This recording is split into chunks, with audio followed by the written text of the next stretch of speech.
Bye, Auntie. I waved to her. I promise I'll be fine at home alone.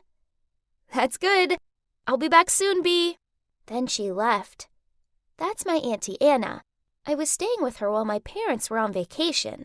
I was about to walk back into the living room when the doorbell rang, so I immediately ran to the door and looked through the peephole. Ah! It was Mom! I quickly opened the door and rushed out to hug her tightly. Mommy! How come you're back so early? Mom stroked my hair and softly said, Oh, sweetie, I came to pick you up. How can I leave my little princess alone? Now, hurry up and pack your things. I gave a confused look. But Auntie Anna's at the grocery store. Shouldn't we wait for her? She shook her head. No, sweetie. I already called her.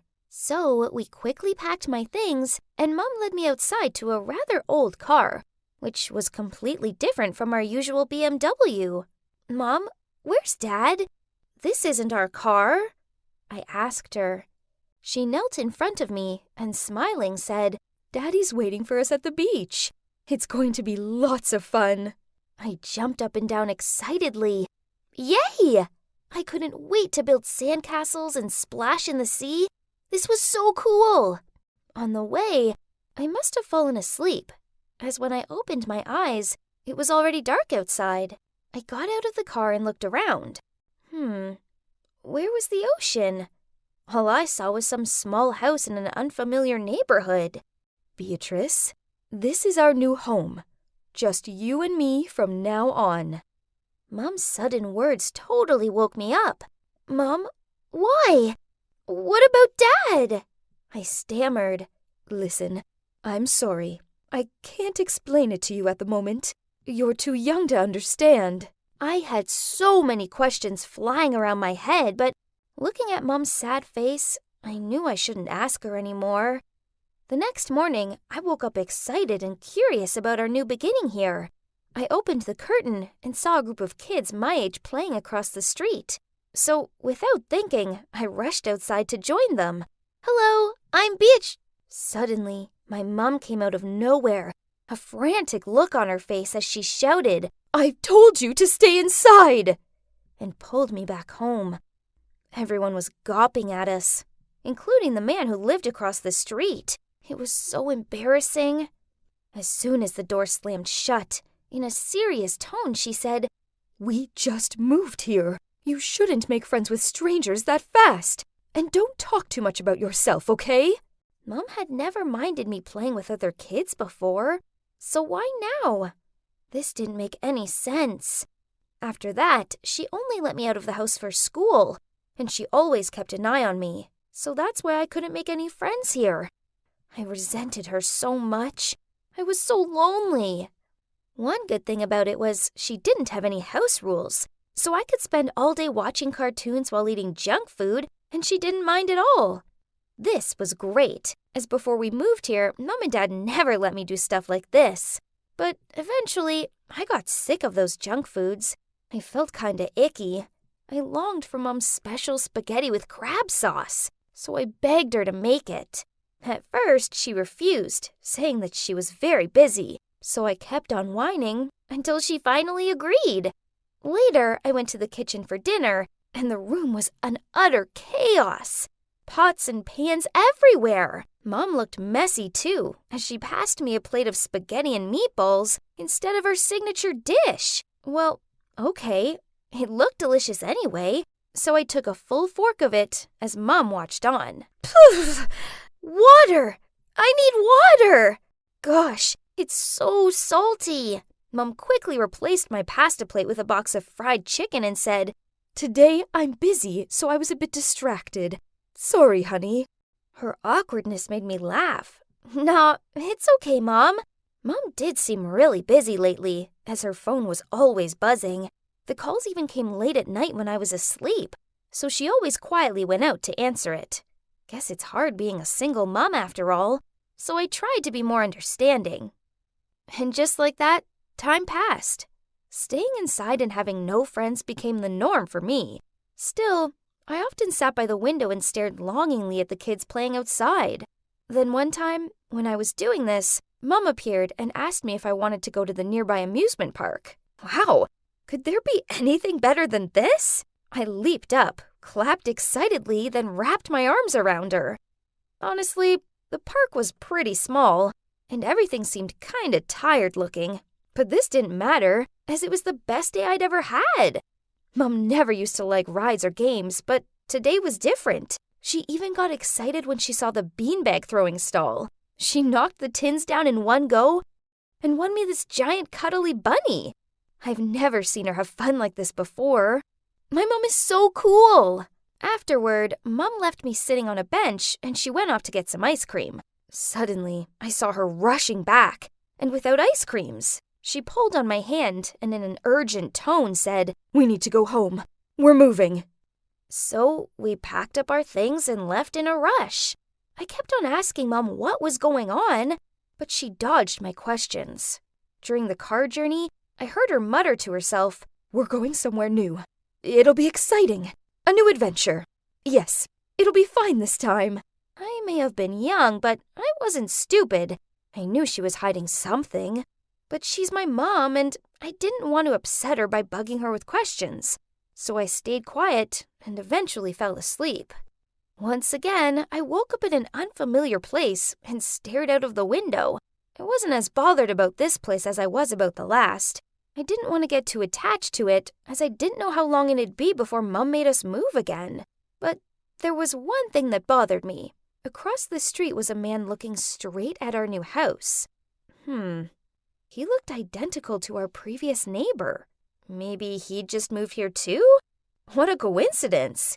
I mentioned the man to Mom, but she told me she didn't know him, and then sternly told me never to interact with him. At school, I was the strange kid who didn't talk to anyone.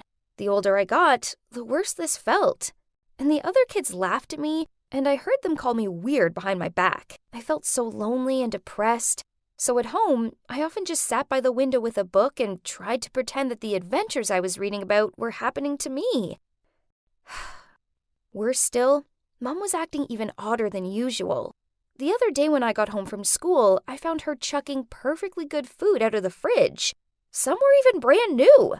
I asked her what she was doing, and she replied, "It's gone off, so I'm getting rid of it." Then she started scrubbing the fridge. "The smell won't go. Why won't it go?" What was she talking about? Everything seemed fine. What's happening? Then I discovered that Mom often left the house late at night and didn't return till dawn. I knew if I asked her about this, she wouldn't say anything. So that night, I snuck out and followed her. Mom was wearing dark clothes with a hat and a big scarf covering her face, even though it's not that cold outside. Why the disguise? Then, can you believe it? I spotted her going over to the neighbor's house and cuddling him on his porch. I jumped out of the darkness and shouted, "Mom, what's going on? I thought we weren't meant to talk to this man." She gave me an alarmed look. At that moment, Mom received a text. In a panicked voice, she said to me, "Beatrice, we have to go. Now! I'll explain everything later, I promise." Right after that, the mysterious man waved at us and told us to get in his car. Then he sped through the night. After regaining my senses, I turned to my mom and asked, "I hope this explanation is good." Actually, we're in danger, honey. It's your dad. He's an imposter. I only figured this out when I was on vacation with him, and I've been running from him ever since." What? I'd never suspected my dad of being someone else. It made no sense. Then, through sobs, my mom continued to say that my real dad was actually a member of a secret organization, but he had been missing for a while, and now the organization was after us. She often received anonymous messages and calls threatening her. She didn't want me talking to strangers in case they were spies. And those times when she threw all the food out was because she'd received texts threatening to poison the food in our house. She wiped her tears away, then said, "This is Joe. We went to college together, and he's been such a help. We fell in love, but I didn't dare tell you because I was afraid you wouldn't understand." I looked at this Joe guy. I don't know. There was something off about him, but maybe I was just being paranoid. I mean, he had helped Mom out, right? Ah! What's that? Ever since I found out about the secret organization, I've been kinda jittery. What if they suddenly turn up and take me and my mom away? I know Mom's worried too, as she seemed so distant. I just want to make things better for us both. Then Christmas arrived. It was quite the special one, as for the first time since we went into hiding, we had guests. Well, one guest, Joe. We raised our glasses for a Merry Christmas, but instead of putting it down, my mom gulped it back in one go. Mom, are you drinking tonight?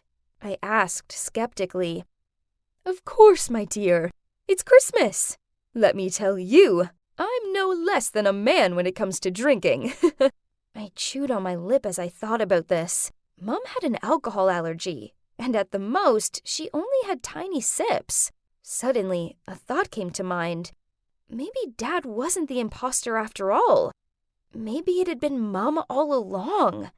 She enjoyed the roller coaster rides, though to my recollection, Mom was afraid of heights. She couldn't cook. She now loved Joe, a strange man, and she could have downed alcohol without being ill. If this was true, then who could I trust now? Something wasn't right.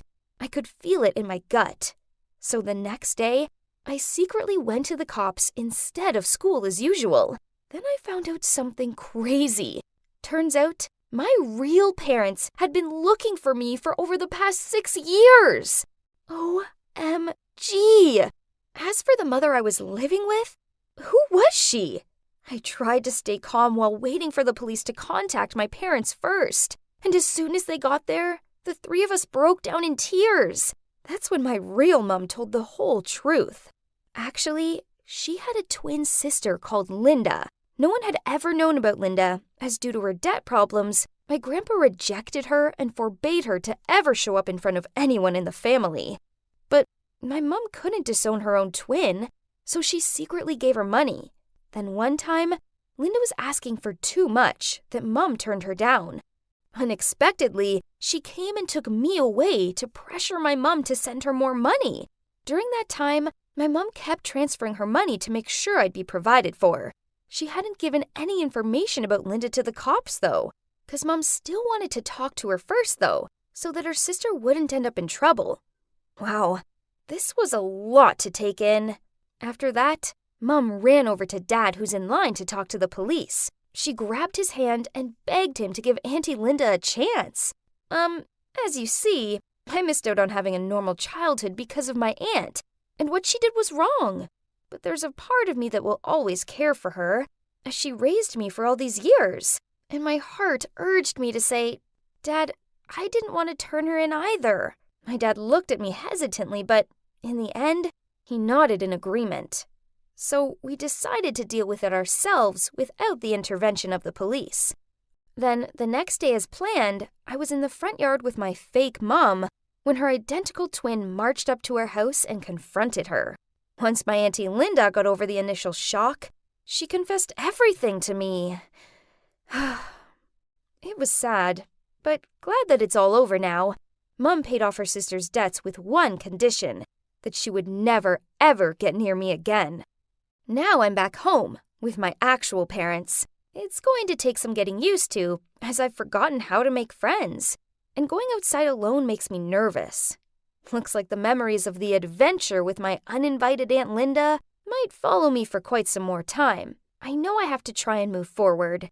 I can't get back the past 6 years, but I can do my best to try and embrace the future.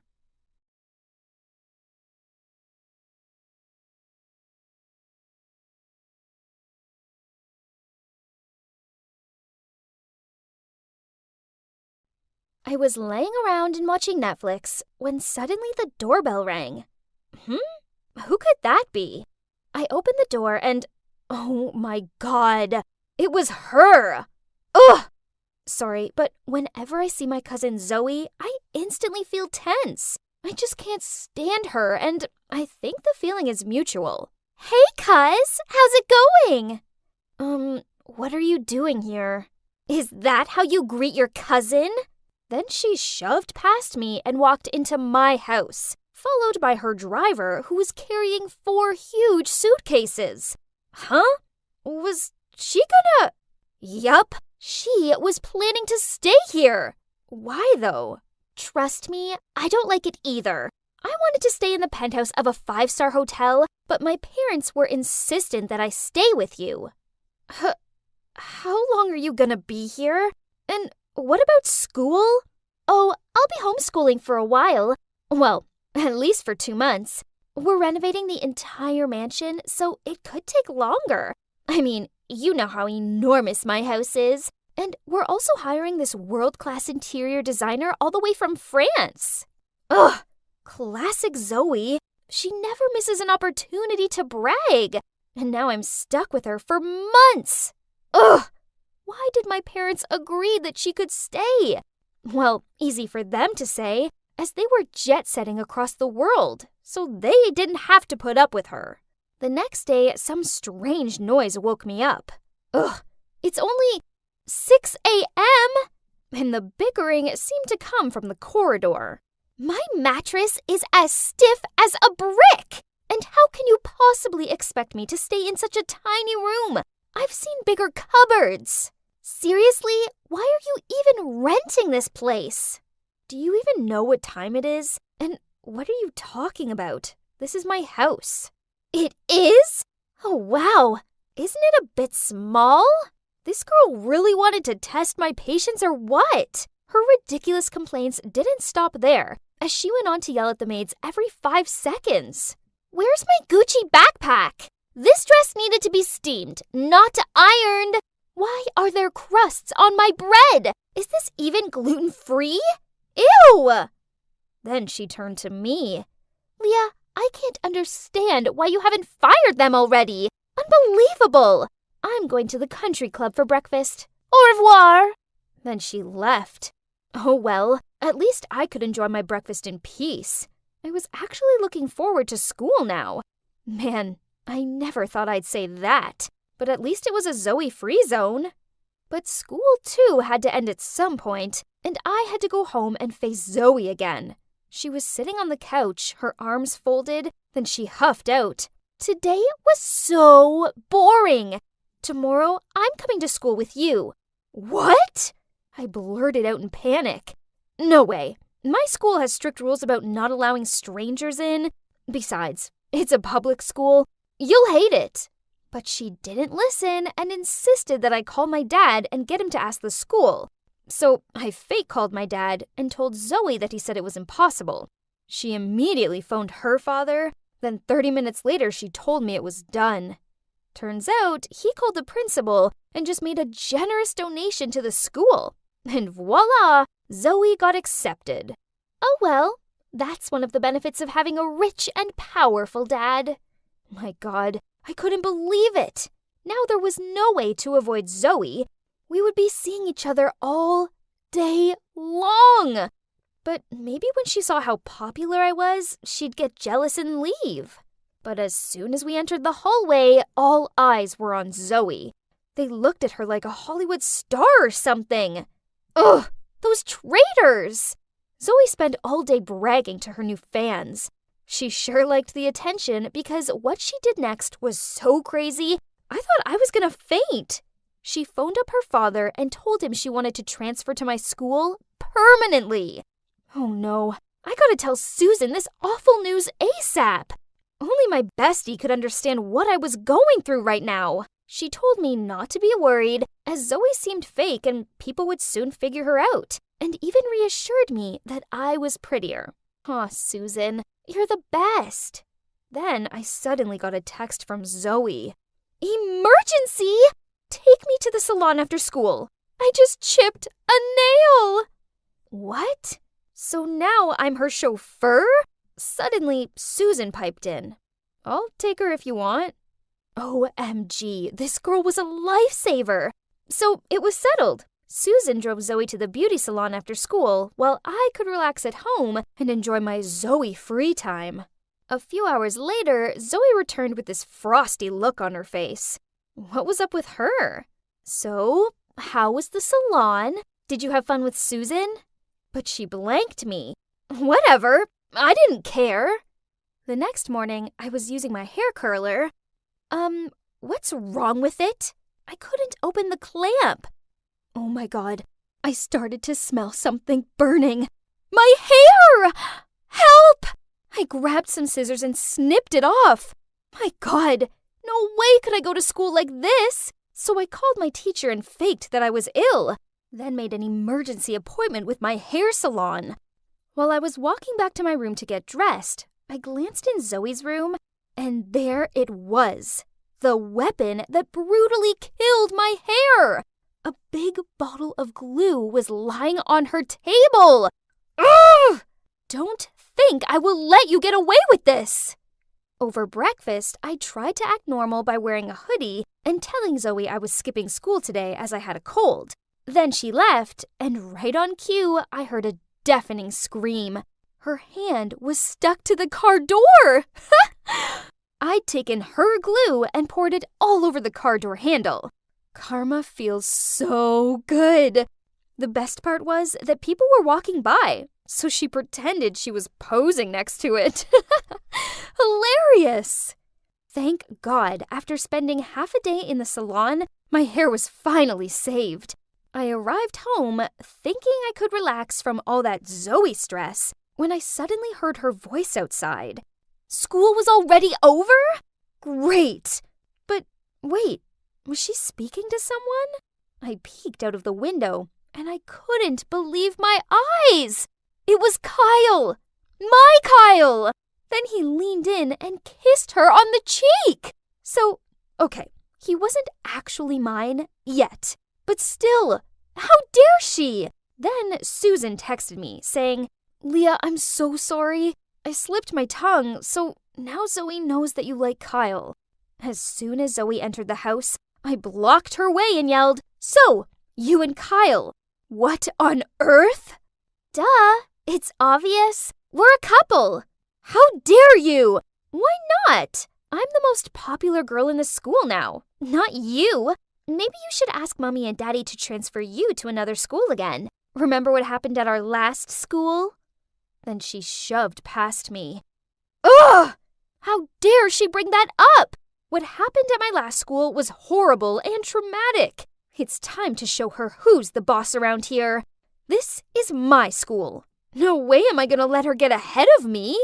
The next day at school, there was a huge announcement. The beauty pageant Miss Teen was being held in 2 weeks. Some kids shouted out, Zoe, you need to apply. The win is yours for sure. And Zoe was just standing there, pretending to be all shy and everything. Ugh, why would they think Zoe was suitable for Miss Teen? Someone needed to show them who's truly worthy. How about you and I compete? And let's see who actually deserves to be Miss Teen. Okay, why not? Then I walked toward her and whispered in her ear, and if you lose, you have to break up with Kyle. Deal? What? That's ridiculous! But, okay, whatever. I will win anyway. And when I do win, you have to do anything I say. Do we have a deal? Deal.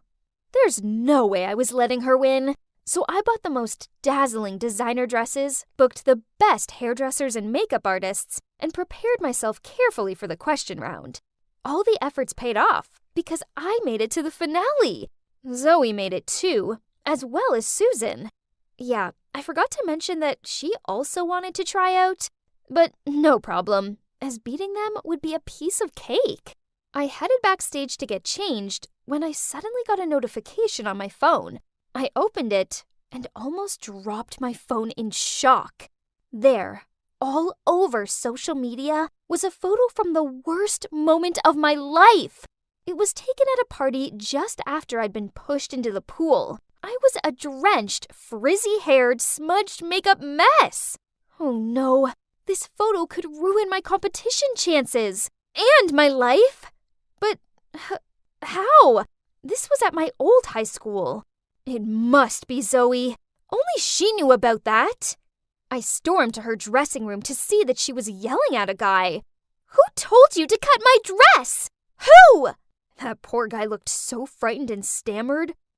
Leah told me to. What? He's lying! Then I rushed over to the guy and confronted him. Scared, he blurted out that Susan had paid him to cut Zoe's dress and then blame it on me. What? Susan? My best friend? But why would she do that? Zoe and I sat down and tried to put the pieces together.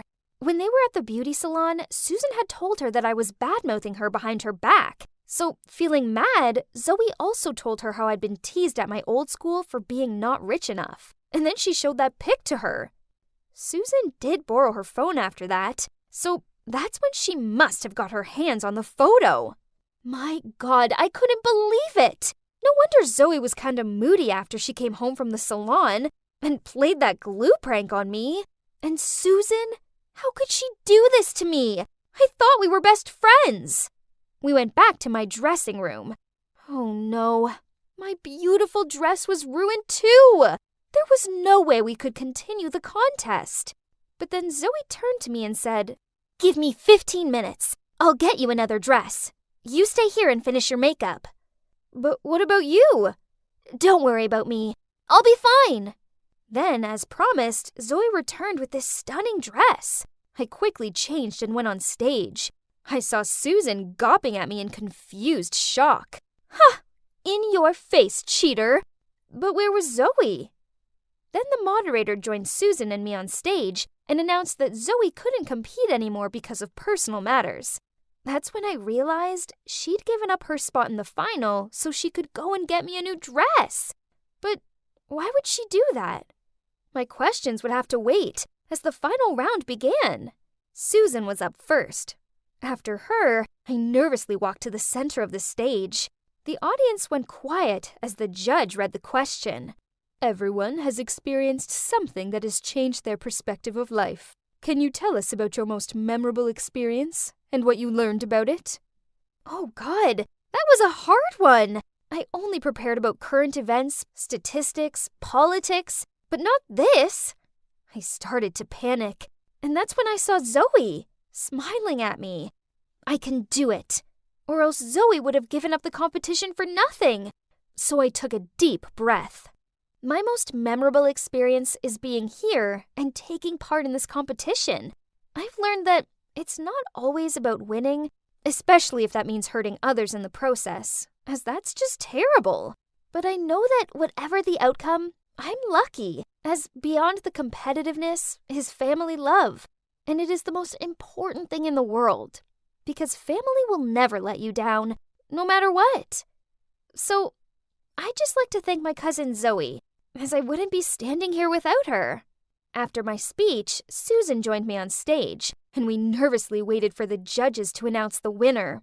The winner of Miss Teen 2020 is, congratulations, Leah Jones. OMG!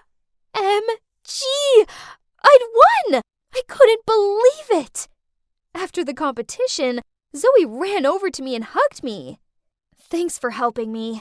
I couldn't have done it without you, and I'm so sorry for everything. Zoe began to sniffle. I'm sorry too. And then we hugged each other even tighter. Then she let go, looked at the ground, and spoke in a sad voice. So, as I promised, I will break up with Kyle. I had no idea you had a crush on him, else I would never have dated him. I swear. I smiled at her and said, I know, and it's okay. You don't need to break up with him because of me. If you really love him, then I'm happy for you. Zoe was so thrilled, then she hugged me again.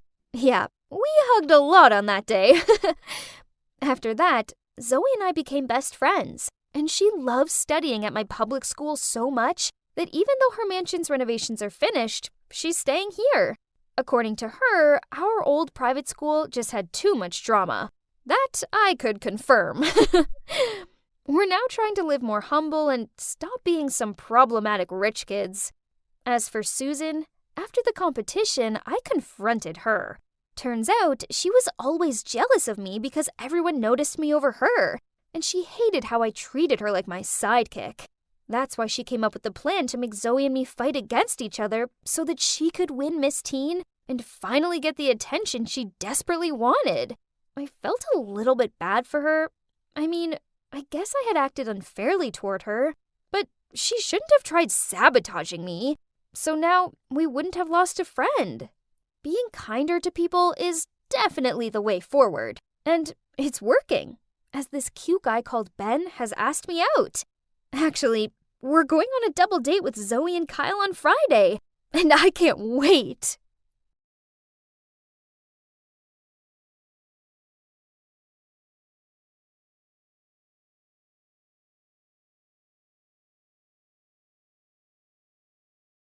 Sarah, it's about time you got married. What are you talking about? Get married? Not a chance. I'm still in school. Oh, give me a break. Marrying a rich guy will bring you more money than school ever will. Mom, I'm not like you. I actually like school. Now leave me alone. That was the conversation between my mom and I about 2 months ago. Well, look at me now. Here I am staying in one of the most luxurious villas in Boston. My name's Sarah, by the way, and I'm 16 and in high school. My life hasn't ever been normal. For starters, I don't have a dad, and my mom is totally irresponsible, choosing to spend any money we have on partying and men. Of course, she doesn't even have a job, so we rely on her latest fling to help support us. My mom has never really cared about me, so I just stay out of her life as well. She can do what she wants as long as I can do what I want. And what I want is to study really hard so that I can have a better life than hers. But as usual, she intervened in that plan, and 2 months ago she forced me to quit high school and get married. Obviously, I refused, and I even went on a hunger strike for a few days. But then one day she said, "Tomorrow, our two families will meet. If you don't rock up, I'll go to your school and tell them you're not coming back. But if you come, you can still go to school, at least until the wedding." Ugh. School. She's using what I love most against me, again, to force me to follow all of her ridiculous plans. Fine, I agreed. I mean, it was just a meetup. It's not like they could pressure me to get married right away, right? So the next day, I followed my mom to go meet Adam's family. I was shocked when I saw him. He was wearing a mask that covered half of his face, and he just sat there, not uttering a word, just staring at me without even blinking. Honestly, it was so creepy. His parents seemed nice, though, and they explained that he'd been in an accident when he was a kid, which had left him with a severe burn scar on his face. So he wore the mask to avoid scaring people off. I could see him watching me, waiting for my reaction. So I tried to smile back. I felt so bad for him. But at the same time, there was no way I wanted to spend my life with this guy. So I decided to put my plan into action. All I had to do was get his parents to disagree with the arrangement. So I acted as clumsy as possible. I wanted to give the worst first impression ever. As soon as the wine was poured, I leaned over and knocked his mom's glass all over her white dress. My mom looked mortified, but I didn't stop there. I ate with my hands and dropped food all over the table and kept chewing with my mouth wide open. But no matter how hard I tried, Adam's parents still seemed to like me, and I could see him slightly smirking at me. What did a girl have to do to put this family off? Clearly they were desperate. Near the end of the meal, they started discussing the engagement. Apparently, I'd move into Adam's family house so we could get to know each other. Then, if I could help Adam to feel less insecure, they'd let me finish high school before we had to get married. So didn't that mean they just wanted a friend for Adam? Someone to keep him company? It's not that bad. I guess I can do that then. So after the engagement, I moved into Adam's mansion. After school every day, I'd hang out with him and try to cheer him up. I'd play him my fave music, show him some epic movies, even try telling him jokes. But still, he barely smiled. He wasn't interested in anything I liked.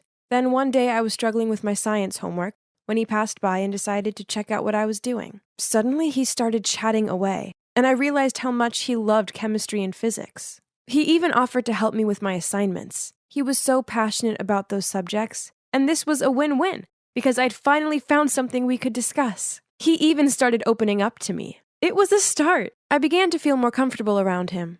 On one sunny day, I even asked Adam if he wanted to play a game of badminton. At first, he refused, as he didn't like being outside, but I wouldn't stop begging until he said, "Fine. Have you played this game before?" "No." "Okay, then let me show you." I was so excited to teach Adam. Although I'm not great at hand-eye coordination, I'd been playing badminton a lot at school, so I felt pretty confident. Finally, I'd found something I was better at than him. Ha! Okay, so I spoke too soon. After a few missed serves, he somehow mastered the shuttlecock and kicked my ass. Why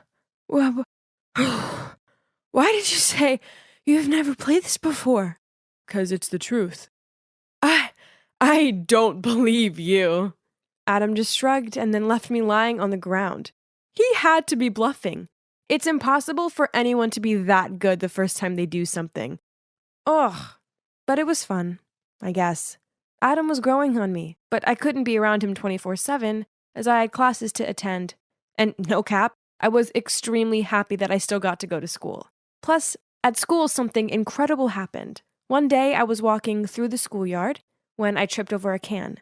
Just as I was about to faceplant on the ground, a hand appeared and pulled me back up. We made eye contact, and I swear it was love at first sight. His name was Brian, and he's super handsome. From that moment on, we texted nonstop every day, and it wasn't long before he asked me to be his girlfriend. And of course I said yes. I was smitten, but I obviously had to hide it from Adam and his parents. One night, I was on the phone with Brian when suddenly a text from my mom arrived. In fact, ever since the engagement, she hadn't even been in touch. Maybe she was too busy spending the huge amount of money that Adam's parents had given her. Sarah, I really need some cash, just around $500. Can you please ask Adam if he can lend me it? What? How have you already spent the money his parents gave you? Stop asking questions, just get me that money, okay? Ugh, money, money, money. All she cared about was money. She didn't even ask if I was okay. I want to ask, can you get me some money?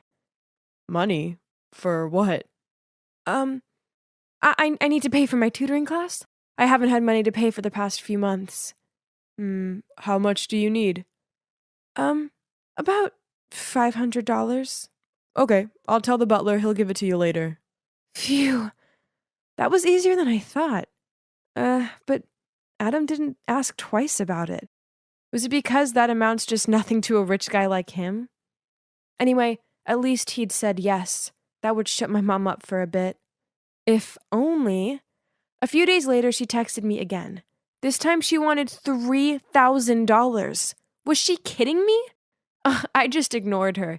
But she kept bombarding me with texts and calls. It went on for days.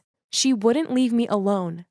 I didn't give in, though, until this photo was sent to my phone. It was of me and Brian holding hands and clearly in love.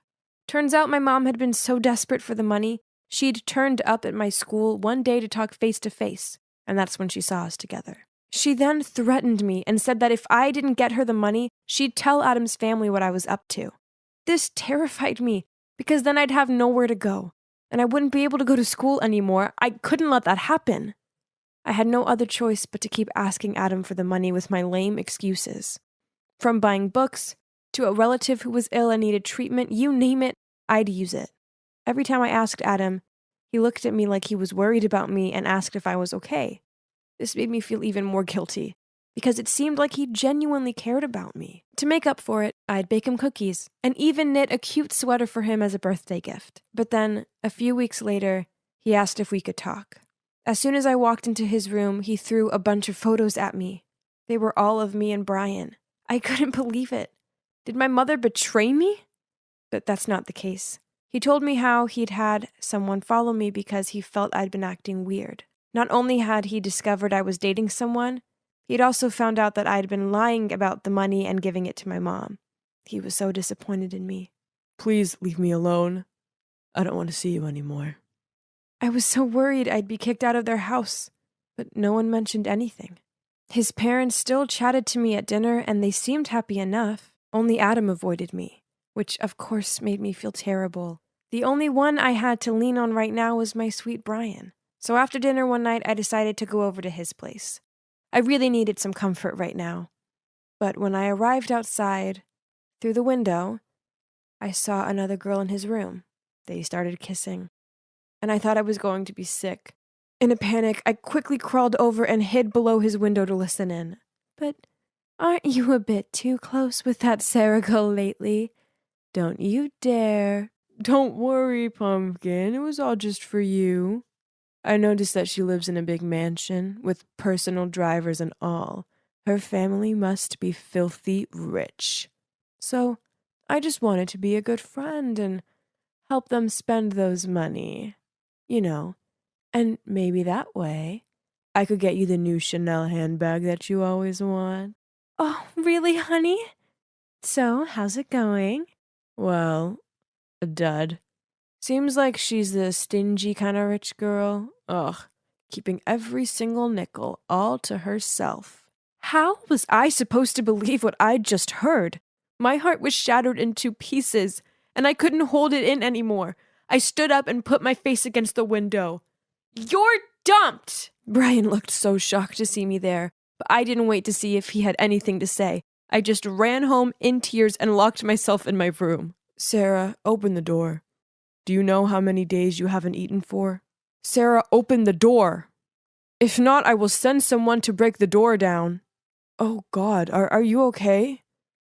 What's going on? Nothing. I'm sorry. Sorry for lying to you all this time. I didn't mean to. Suddenly, Adam hugged me and said, It's okay. Don't cry. Now, can you just tell me what happened? In tears, I told Adam the whole story. From being used by my mother to being betrayed by Brian. Perhaps this is what I deserve for lying to you. Actually, if I were you, I wouldn't want to marry someone like me anyway. You're a great guy. As long as you have confidence in yourself and live with a more positive attitude, good things will happen to you, I promise. Even with this ugly face? I looked up at Adam and, oh my gosh, the burn scar on his face. It was worse than I thought it would be. I reached out to touch it. It must have been so painful. Can we start over? Keep helping me, okay? I looked at Adam, smiled and nodded. So after that day, I continued to stay at Adam's house and help him get out of the isolated, self-deprecating life he'd been living. Gradually, his attitude improved, and he even started taking a business course to get ready for taking over his family's company in the future. I also encouraged him to start taking off his mask.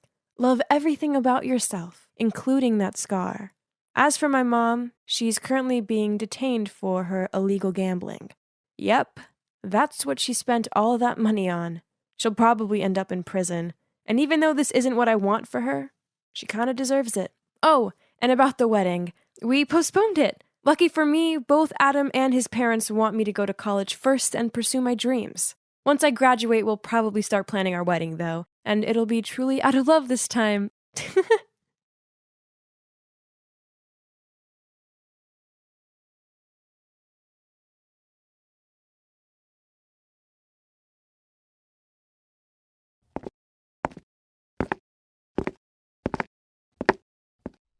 Holy baloney! Who is that? This guy was next level hot. And there's more. As I neared him, he didn't run off looking afraid. Seeing me dumbfoundedly gasping, Scarlett elbowed me. Wake up, chica. We're late. She giggled as she dragged me to class. I saw it.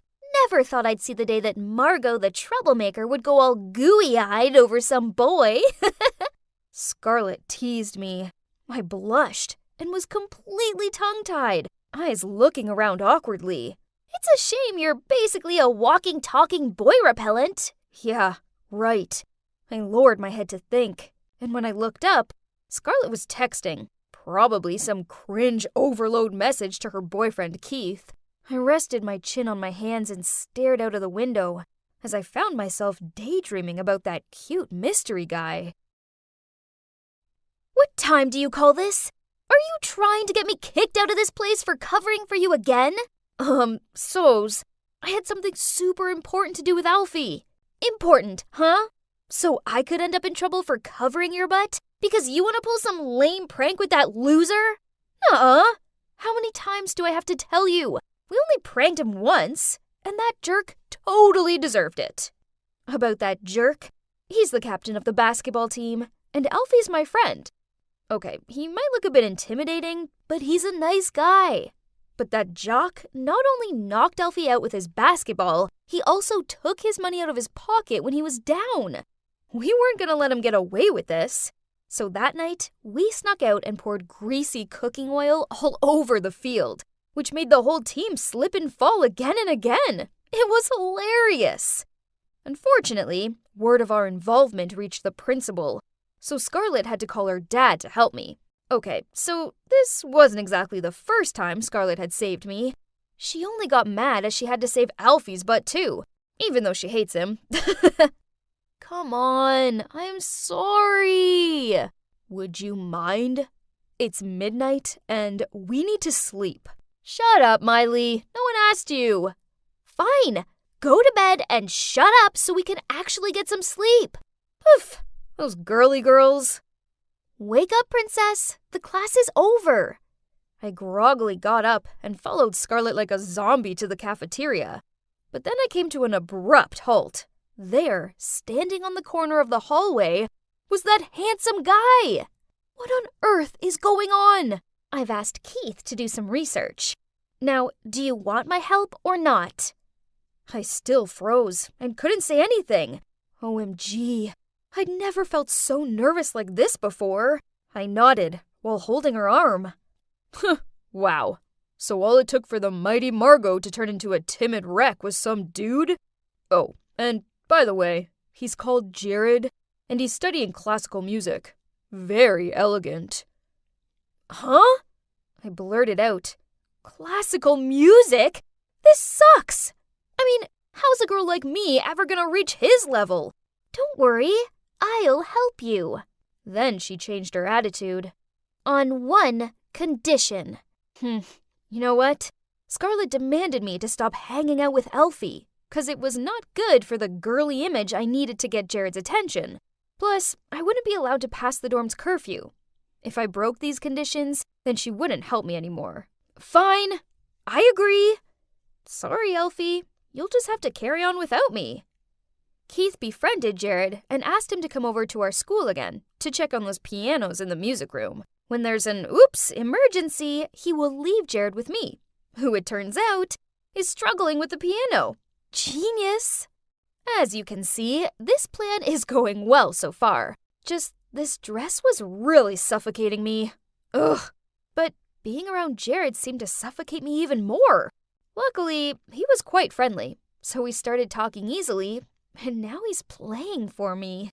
Do you have any plans after school? No, not yet. I'm about to go to this music cafe in town. Would you like to join me? OMG! Of course I said yes! Does this count as a first date? We actually had a lot of fun. I was in seventh heaven. On our way back, I was startled when I saw Alfie across the street. Noticing me with Jared, Alfie glared at me with this maddened, wide-eyed look.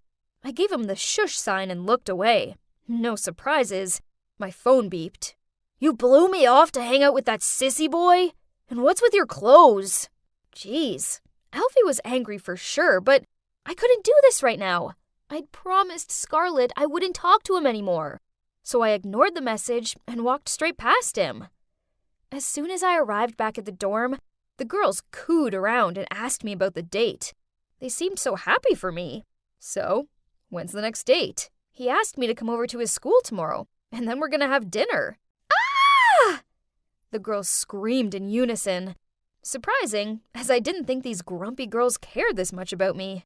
I was so excited about the date, so I arrived early at Jared's school to find him practicing with another girl. I walked into the room with a smile on my face, and Jared introduced me to her, Maeve. Then he told me to wait there and left to go to the bathroom. This Maeve girl sniggered, then looked me up and down and said, "Give it up. An unrefined girl like you doesn't deserve him." Huh? What on earth did I ever do to her? Angry, I knocked over her music sheets. She picked it up, then sternly said, "Just you wait. I won't let you get away with it." Then she shoved past me and stormed off. Then, at dinner, I couldn't help it. So, that Maeve? Our parents are very close, so we've been friends since we were little, and now we both study music. She seems really into you. I'm not so sure about that.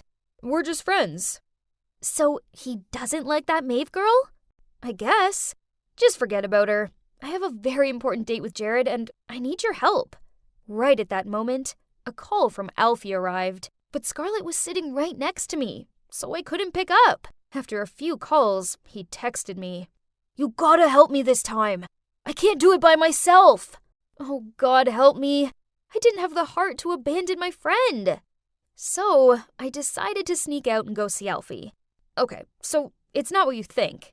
Those times I was late weren't because we were up to no good. We've been fixing up this abandoned house for these homeless kids instead. This time, one of those kids, Kevin, had a serious fever.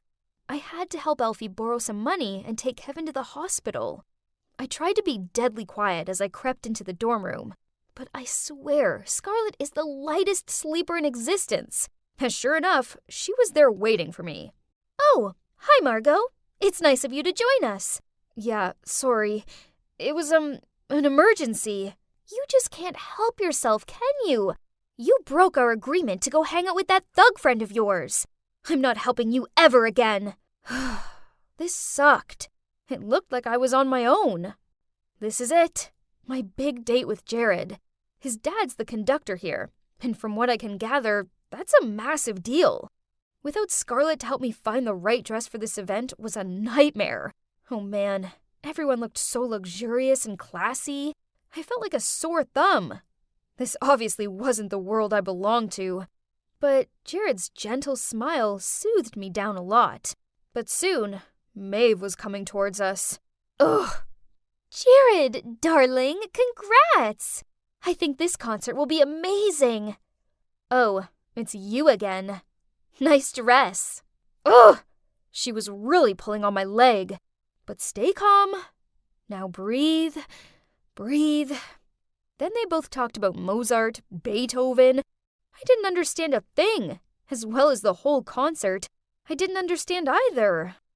Afterward, Jared led me over to his parents. OMG, this was scary. I gave them the bouquet of flowers I've prepared and congratulated them on the concert. Luckily, they both seemed really friendly and were really content with my gift. But then Maeve appeared and hugged Jared's mom. "Jared, it's lovely to be around such polite girls." Smirking, Maeve replied, "I wouldn't be so sure about that. Margot here likes hiding her true personality." Okay, so I may have failed to keep my cool and blurted out some bad words. Oops. Jared and his parents looked shocked by this, but before I could try and rectify the situation, Maeve pulled out her phone and waved around a photo of me with Alfie. I wanted to explain, but I just ended up stuttering out a load of nonsense. In the end, Jared pulled me aside and told me, "I think it's best if you just leave." I ran out of there close to tears. Worse still, I couldn't run in this dumb dress. I'd lost Jared, and it was past curfew. So if I went back now, Scarlett would get mad at me. So I decided that I wasn't going to go back. Nope. Instead, I was going to run away. I'd been staying here for a couple of days. I feel safe here, and Alfie bought me some clothes and food. Ugh, why is she here? I wasn't in the mood for a lecture.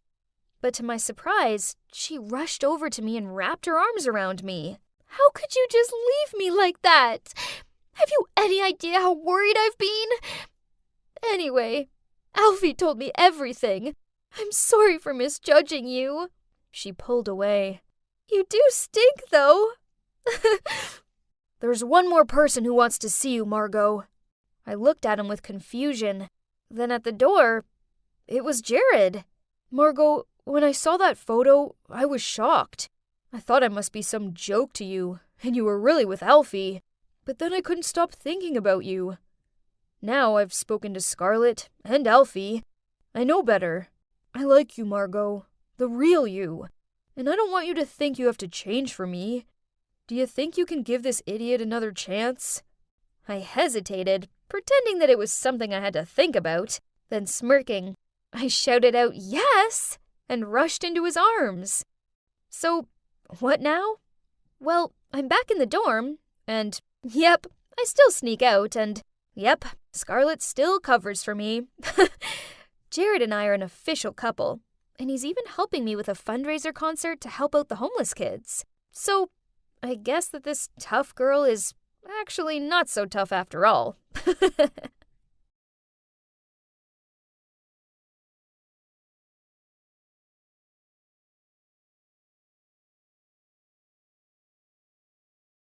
She's so pretty, just like a real-life Barbie. I wish my hair was as shiny and blonde as hers.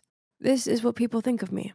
But all I ever wanted was just to be a normal teenage girl, like everyone else. You see, ever since I was little, I stood out with my platinum blonde hair and turquoise eyes. People have always said I look like a Barbie. Hey, some of them even call me Barbie. My mom's always been super proud of my looks. She used to put me in princess dresses and sign me up for kids' talent shows, which I more often than not won. This led to media attention, and soon I was invited to model for some big brands.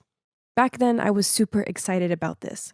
I loved all the praise and pampering, but unexpectedly, it was that early fame that made me gradually lose my freedom. Nora, go get dressed, quickly. I'm not showing up late for Anna's party. Yes, Mom, I replied as I reluctantly grabbed the clothes my mom had laid out on my bed.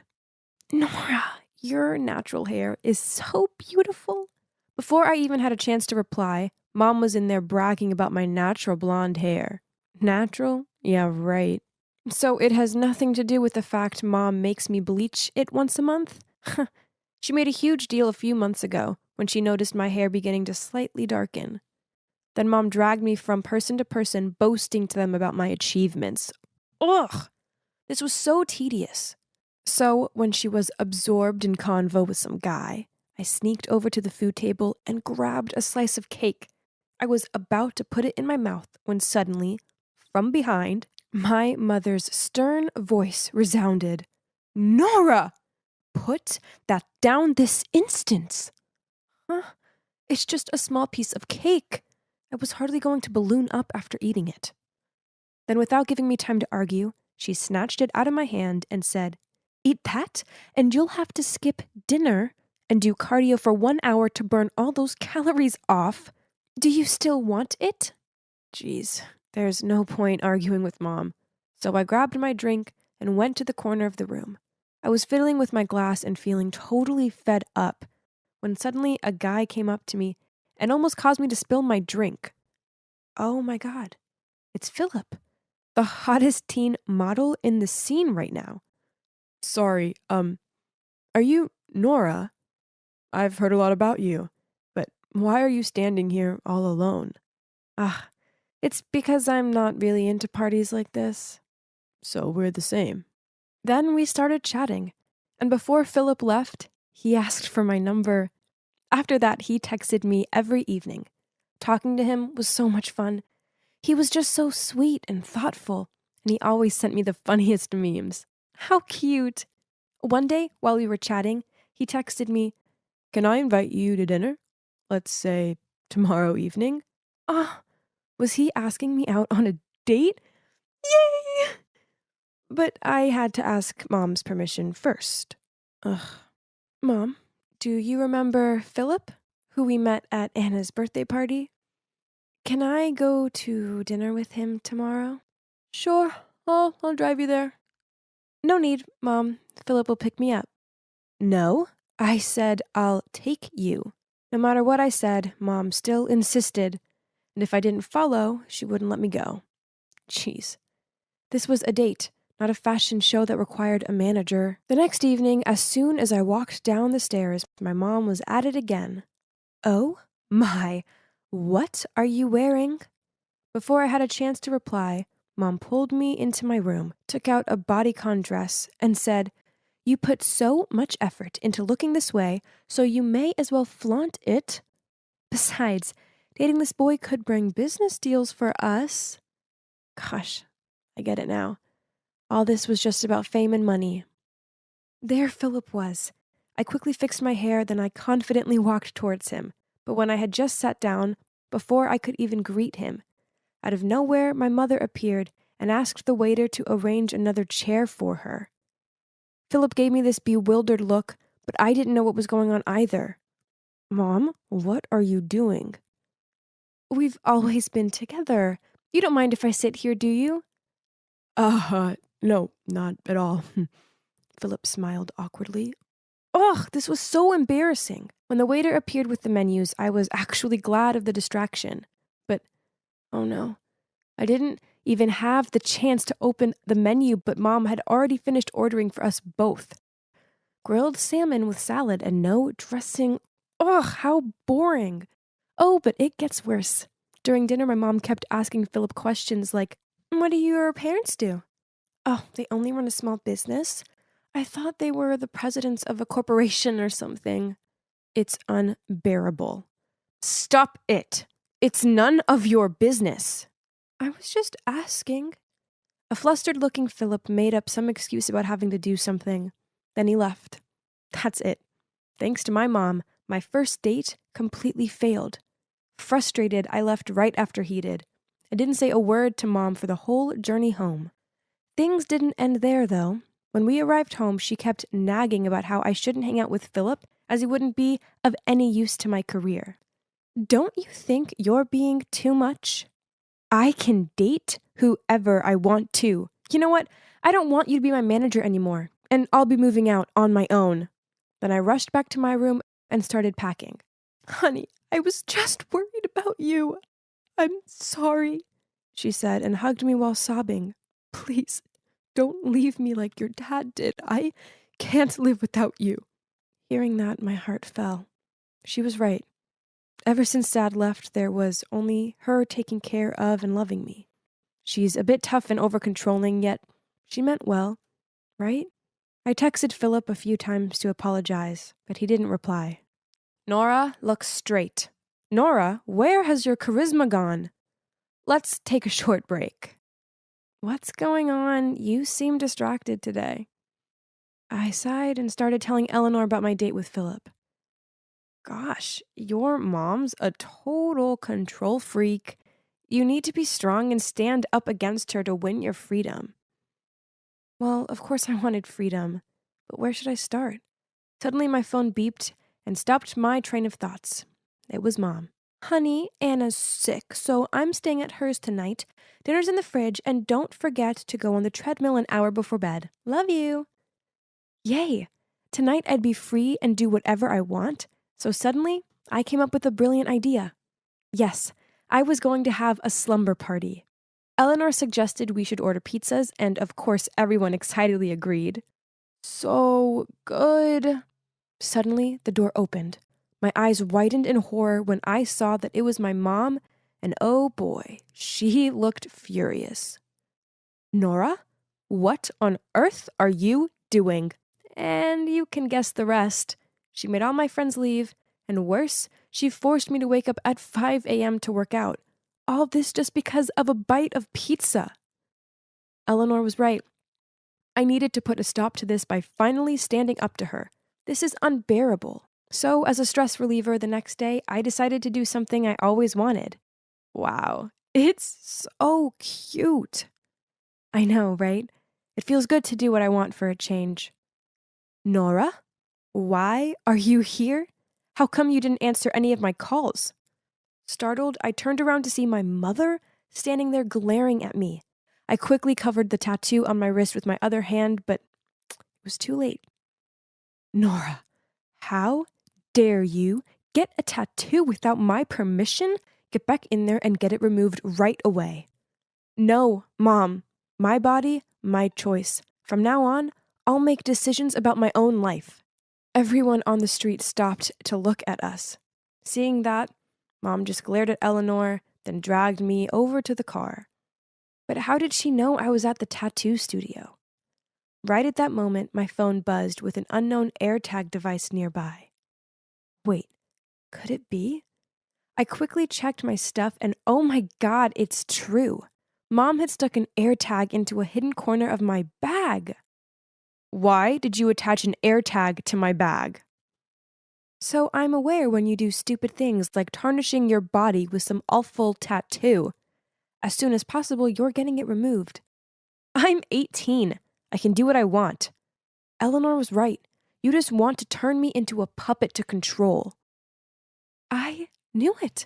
Nora, I forbid you to hang out with that girl ever again. She's jealous of you and wants to ruin your career. She just wanted to help me. Your behavior isn't acceptable." And she pulled me into my room and locked the door. "You can stay there until you see sense." I banged on the door and shouted till my voice was hoarse, but it was no use. 3 days passed. Mom still brought me food, but she refused to let me out. Oh no. Did she want to keep me here forever? I hurriedly called Eleanor for help, but it didn't work. Why didn't she answer the phone? Then suddenly I saw an article reporting that a model had spoken up about how Eleanor had been tricking her to steal her vedette spot for a famous designer's upcoming show. And that model was me? Impossible. That did not happen at all. And I have not been in contact with the press. Then a thought crossed my mind. Mom? That's right. As my manager, she must have said this to the media to defame Eleanor. Meanwhile, Eleanor must think it was me who did all this. Ugh, no wonder she was ignoring my calls. Angry and disappointed with Mom's behavior, I decided to confide in my Twitter. Unexpectedly, after only 20 minutes, my post was shared quickly and the hashtag #RescueNora was at the top of the search. But then my mom angrily came in and confiscated my phone. Don't expect someone to come here and save you. The next morning, I was awoken by loud noises from outside. Huh? What was going on? I went to the window and saw a crowd of people holding signs saying "Free Nora" and "Let Barbie out." But wait a minute. I spotted some familiar faces. Eleanor and Philip. They were holding a big sign saying, "We want to see Nora." Finally, under the pressure of the crowd, Mom was forced to release me. Honestly, I was grateful to the people who supported me, especially Eleanor and Philip. Thanks to them, I dared to finally break my mom's unreasonable control and grip and be myself. So, I decided to move into my own place. As for my mom, I want to forgive her, but it's hard. I just hope she realizes what she did was wrong. Then we can try to rebuild our relationship. Oh, and one more thing. From now on, I won't bleach my hair, just to get doll hair like before. I decided to keep my natural hair color. It may affect my modeling career, but so what? It's my natural hair, and I like it. Anyway, as you can see, life's good, as I have my BFF Eleanor and my boyfriend Philip by my side.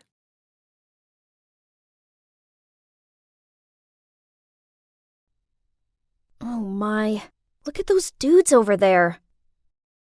It's so true that all men are the same. All it takes is seeing some pretty girls and their eyes immediately light up. I was about to ignore these jerks, but then this couple walked in holding hands. Instantly, the jerks started making a fuss. Ew, look! That's gross! Then they pretended to retch. Geez, these idiots needed to keep their outdated views to themselves. Well done, guys. You've just booked yourself the 99th place on the playbook. Let me show you my playbook. In here, you'll find all types of men, from nerds, hot boys, jocks, and successful businessmen. But they all have one thing in common. They are all bad. Hi, I'm Monica, and I'm a playgirl who is trained to take revenge on men.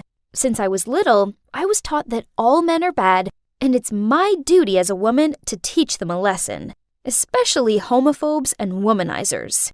Now all that's missing is the 100th prey. Then done! Hey sis, family meeting now!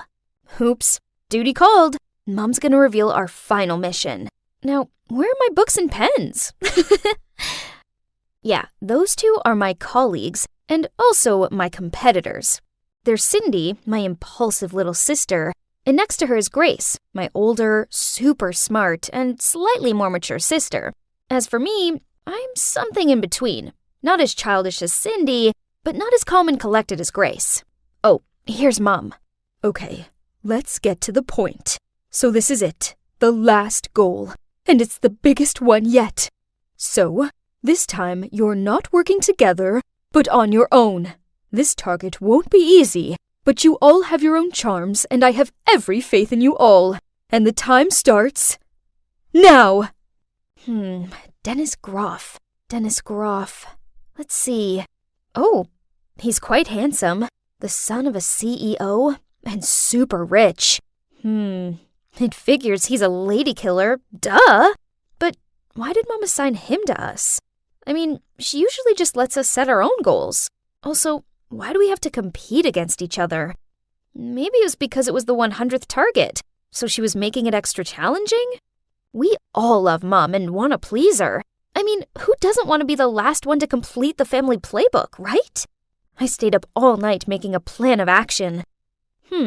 From my social media stalking, I found out that Dennis's friend was having birthday celebrations at a bar in town tomorrow night. So, the next evening, I put on the sexiest red dress that I've bought for this specific occasion and walked confidently into the bar. All eyes were on me, except Dennis's. Excuse me?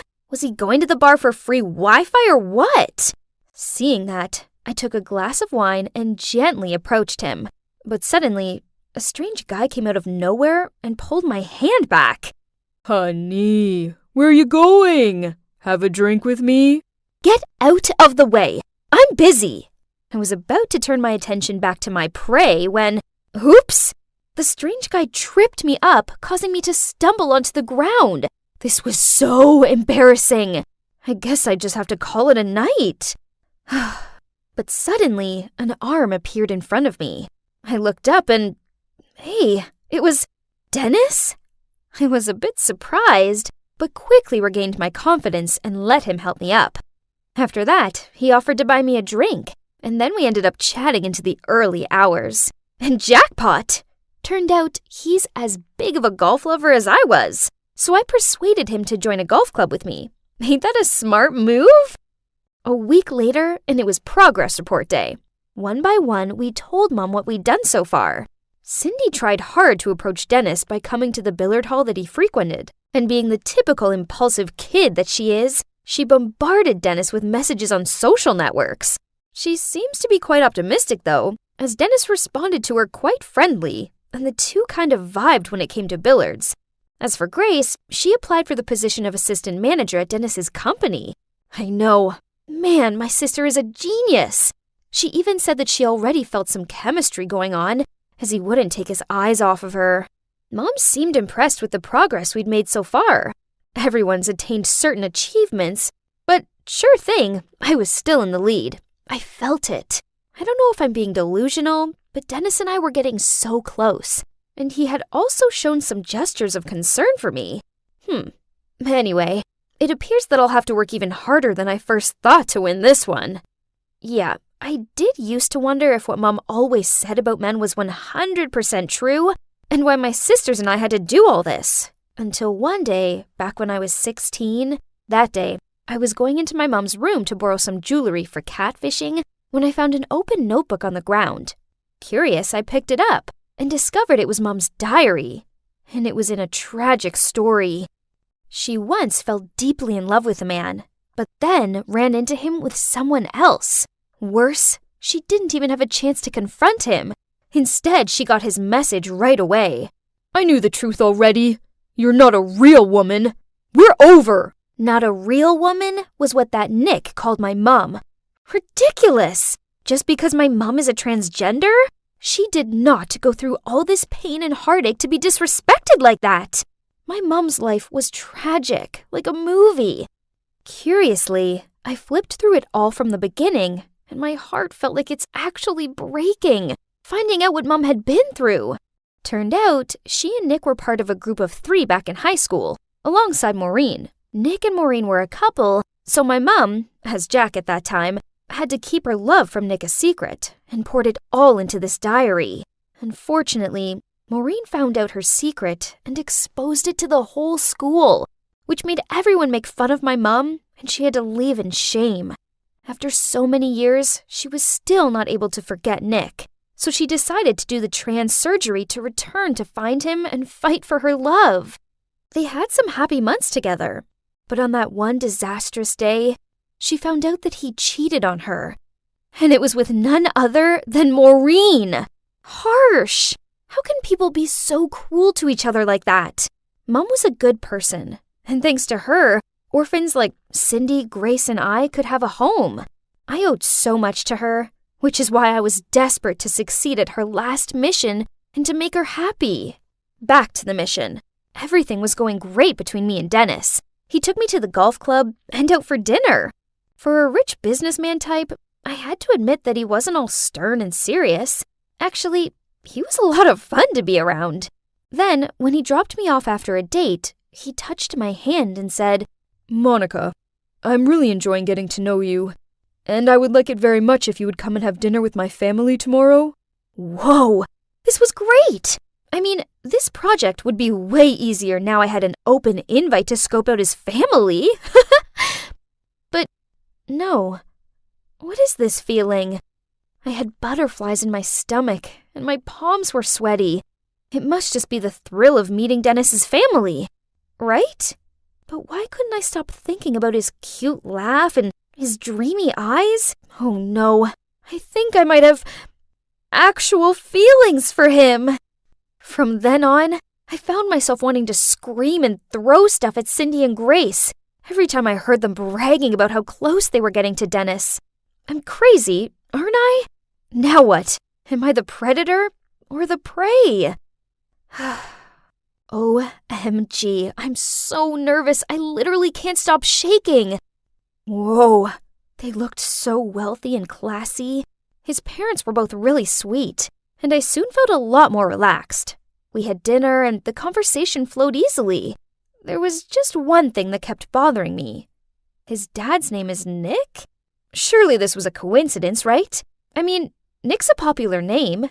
Something didn't sit right with me, so I knew I needed to say something to Mom. I anxiously walked back and forth until I heard her car pull up outside. Mom, is Dennis's father that man? She looked stunned, then slowly sat down, sighed, and told me everything. Just like I thought, she picked Dennis to be the 100th target, or more like a bait, just to take revenge on Nick. Furthermore, she wanted us to use Dennis to make Nick go bankrupt. But what did Dennis do? If you have a problem with Nick, then talk to him. Why drag his innocent son into it? Mom and I were having a heated argument when Cindy and Grace approached. What's wrong with you? Stop being so smitten. Mom just wants to use us as tools for personal revenge, and she doesn't love us at all. Don't be so insolent. I see that you're letting your emotions screw up your decision. Nick treated our mom badly, so his son deserves to pay the price for this. You know how much pain he caused, Mom? Don't you want to fight for her? Wow, you totally suck and are an awful person. I couldn't stay here and listen to any more of this, so I rushed out of there and went and stayed with my friend. I have no idea what I'm meant to do now. One thing's for sure, I can't go through with Mom's revenge plan anymore. Maybe I should go find Nick and ask him to sit down with Mom and talk things through. Unfortunately, I underestimated my sisters, as I was scrolling through my phone when I saw a post from Cindy exposing Dennis as a womanizing jerk who dated 3 girls at the same time. As proof, she'd inserted pictures of Dennis with each of us. Trust her to do something so childish. It gets worse, as Grace linked up with a hacker to splatter the company's website with things like, Mr. Nick Groff, the president of Groff Corporation, is a liar, traitor, and homophobe. This media crisis has caused the whole company to suffer, and now Dennis was avoiding my calls. I was hovering my finger over the call button when at that precise moment, Grace texted me, Hey sis, you better not miss the sacred moment we tick off number 100 in the playbook. The mission is over anyway. Let's just go home and make up. Mom's waiting. No way was I going to let them do this. So I immediately called Dennis and left an urgent voicemail, telling him that he needed to get his father and go round to my house ASAP. As I led them inside, Mr. Groff and Mom's eyes all widened when seeing each other. Nick stood there frozen, while Mom just asked him to leave immediately. But eventually, I managed to convince them to all sit down and sort this mess out. Jean, I worked out straight away that you were Jack. I was shocked at first, but then I realized it didn't matter, as I truly loved you. So I just wanted to wait until you were ready to tell me. You knew it? Impossible! We used to be very close friends. It's really not difficult for me to recognize Jack's habits. Besides, your face still retains some of the old features. Whatever. But I saw you with that snake, Maureen. And you even had the cheek to break up with me through one cynical text. Do you know how much pain I had to suffer to pursue you? Nick looked genuinely confused. Then things slowly revealed themselves. So Maureen was the one who sent that cruel message on that day. When she found out about my mom and Nick, she investigated and discovered that Mom was actually Jack. That day at the coffee house, she begged Nick to take her back, but he refused. So she made up some excuse to borrow Nick's phone, then sent that message to break them apart. My mom sat there in shocked silence. I guess she was processing the fact that she took revenge on the wrong person, and now she'd caused problems for two innocent people. I'm so sorry. I let my emotions overrule me and make me bitter. I promise I will put this right. I am Jean Wilkins, a transgender woman, and Nick Groff's ex. I thought he betrayed me, and this made me turn into an angry version of myself, who became blinded by my desire for revenge. Only, I was wrong. You see, it's impossible that Nick has any ill will toward the LGBT community, because he loved me. As for his son, Dennis, he's a good man who got caught up in the crossfire. He's never cheated on anyone, so please don't judge him for something he hasn't done. As I watched the video, I felt immensely proud of my brave mom. She'd made a lot of mistakes, but she'd publicly owned up to them, which took a lot of courage. Thankfully, the video worked. Nick's company has recovered, and Dennis's name was cleared. So, what happens next? Well, me and my sisters apologized to Dennis and Nick. Luckily, they are both very kind and understanding guys. Mom doesn't hold grudges against men anymore, and she's even started dating this lovely man named Jacob. Cindy met this sweet girl called Beverly, who, thinking about it, is pretty much her opposite, but they're actually kinda cute together. Grace is still single and focusing on her career. And me? I will never touch this ever again, 'cause I'm sticking with this prey forever.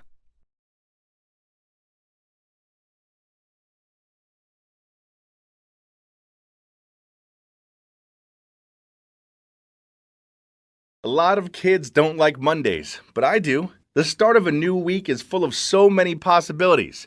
And, oh my days, who is she? Whoa, she's beautiful.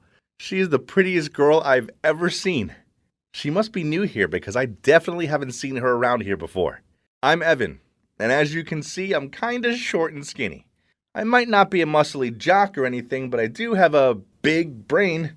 I'm top of the class in math, sciences, geography, and soy el mejor de la clase en español.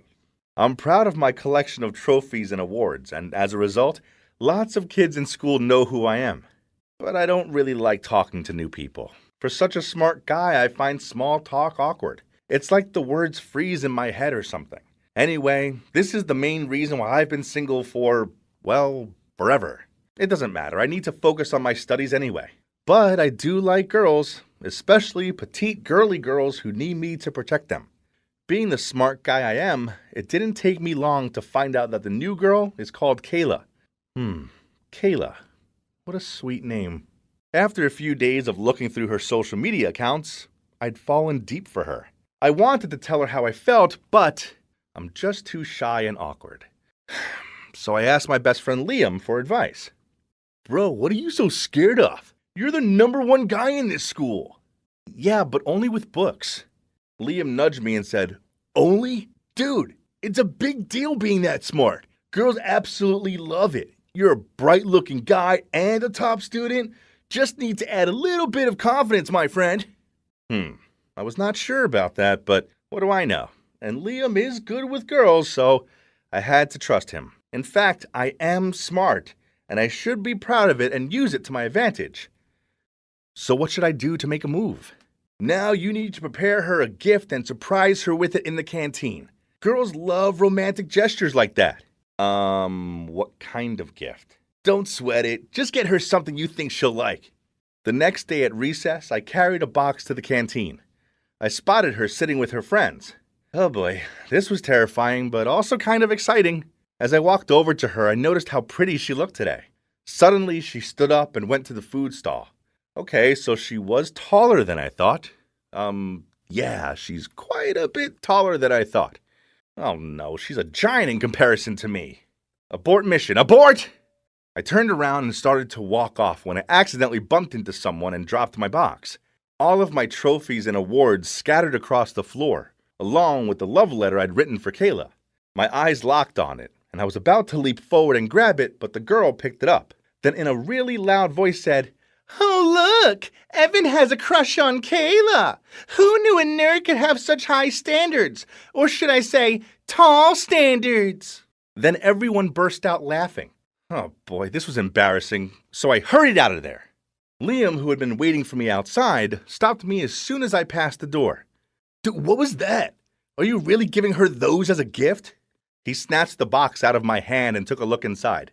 "Well, you said to get her what she liked, and you also said girls like smart guys, so don't these show off enough of my charm?" No, not like that. I just expected you to get her a teddy bear or some flowers. Evan, this ain't it." So this was it. My life was over. I'll be a laughingstock forever. I'll have to convince my parents to let me move schools. No, to let me move planets. Huh? It's from Kayla. What? She says she likes me too. Is this thing broken or something? Wow. She says she's heard a lot about me and she admires my achievements. And she wants to hang out sometime. Not long after that, we started dating. She's such a fun girl to be around. But there's one thing bugging me. She's so tall, and standing next to her constantly reminds me that I am so short. It never really bothered me before, but it does when I'm around her. People have always said I'm small-framed, but being next to her makes me feel like I'm a hobbit or something. I decided to bulk up, so I started going to the gym, but it was so hot and sweaty in there, it made me feel sick, so I gave up. I was born this way anyway. There's nothing I can do about it. Meanwhile, Kayla didn't seem to bother that I was smaller than her, and being seen in public with me didn't faze her at all. But I don't know, I just didn't feel comfortable. So after class, when she was waiting for me by the door to go to lunch together, I muttered out some excuse about needing the library, and I'd meet her there in a bit. I know it sounds bad, but I didn't want to hang out with her at school, as I didn't want the other kids gawping at us and making fun of our height difference. I've been in here all lunchtime. I don't want to see Kayla. Oh no, there she is. Phew, she's gone. Oh, why do they put these things so high up?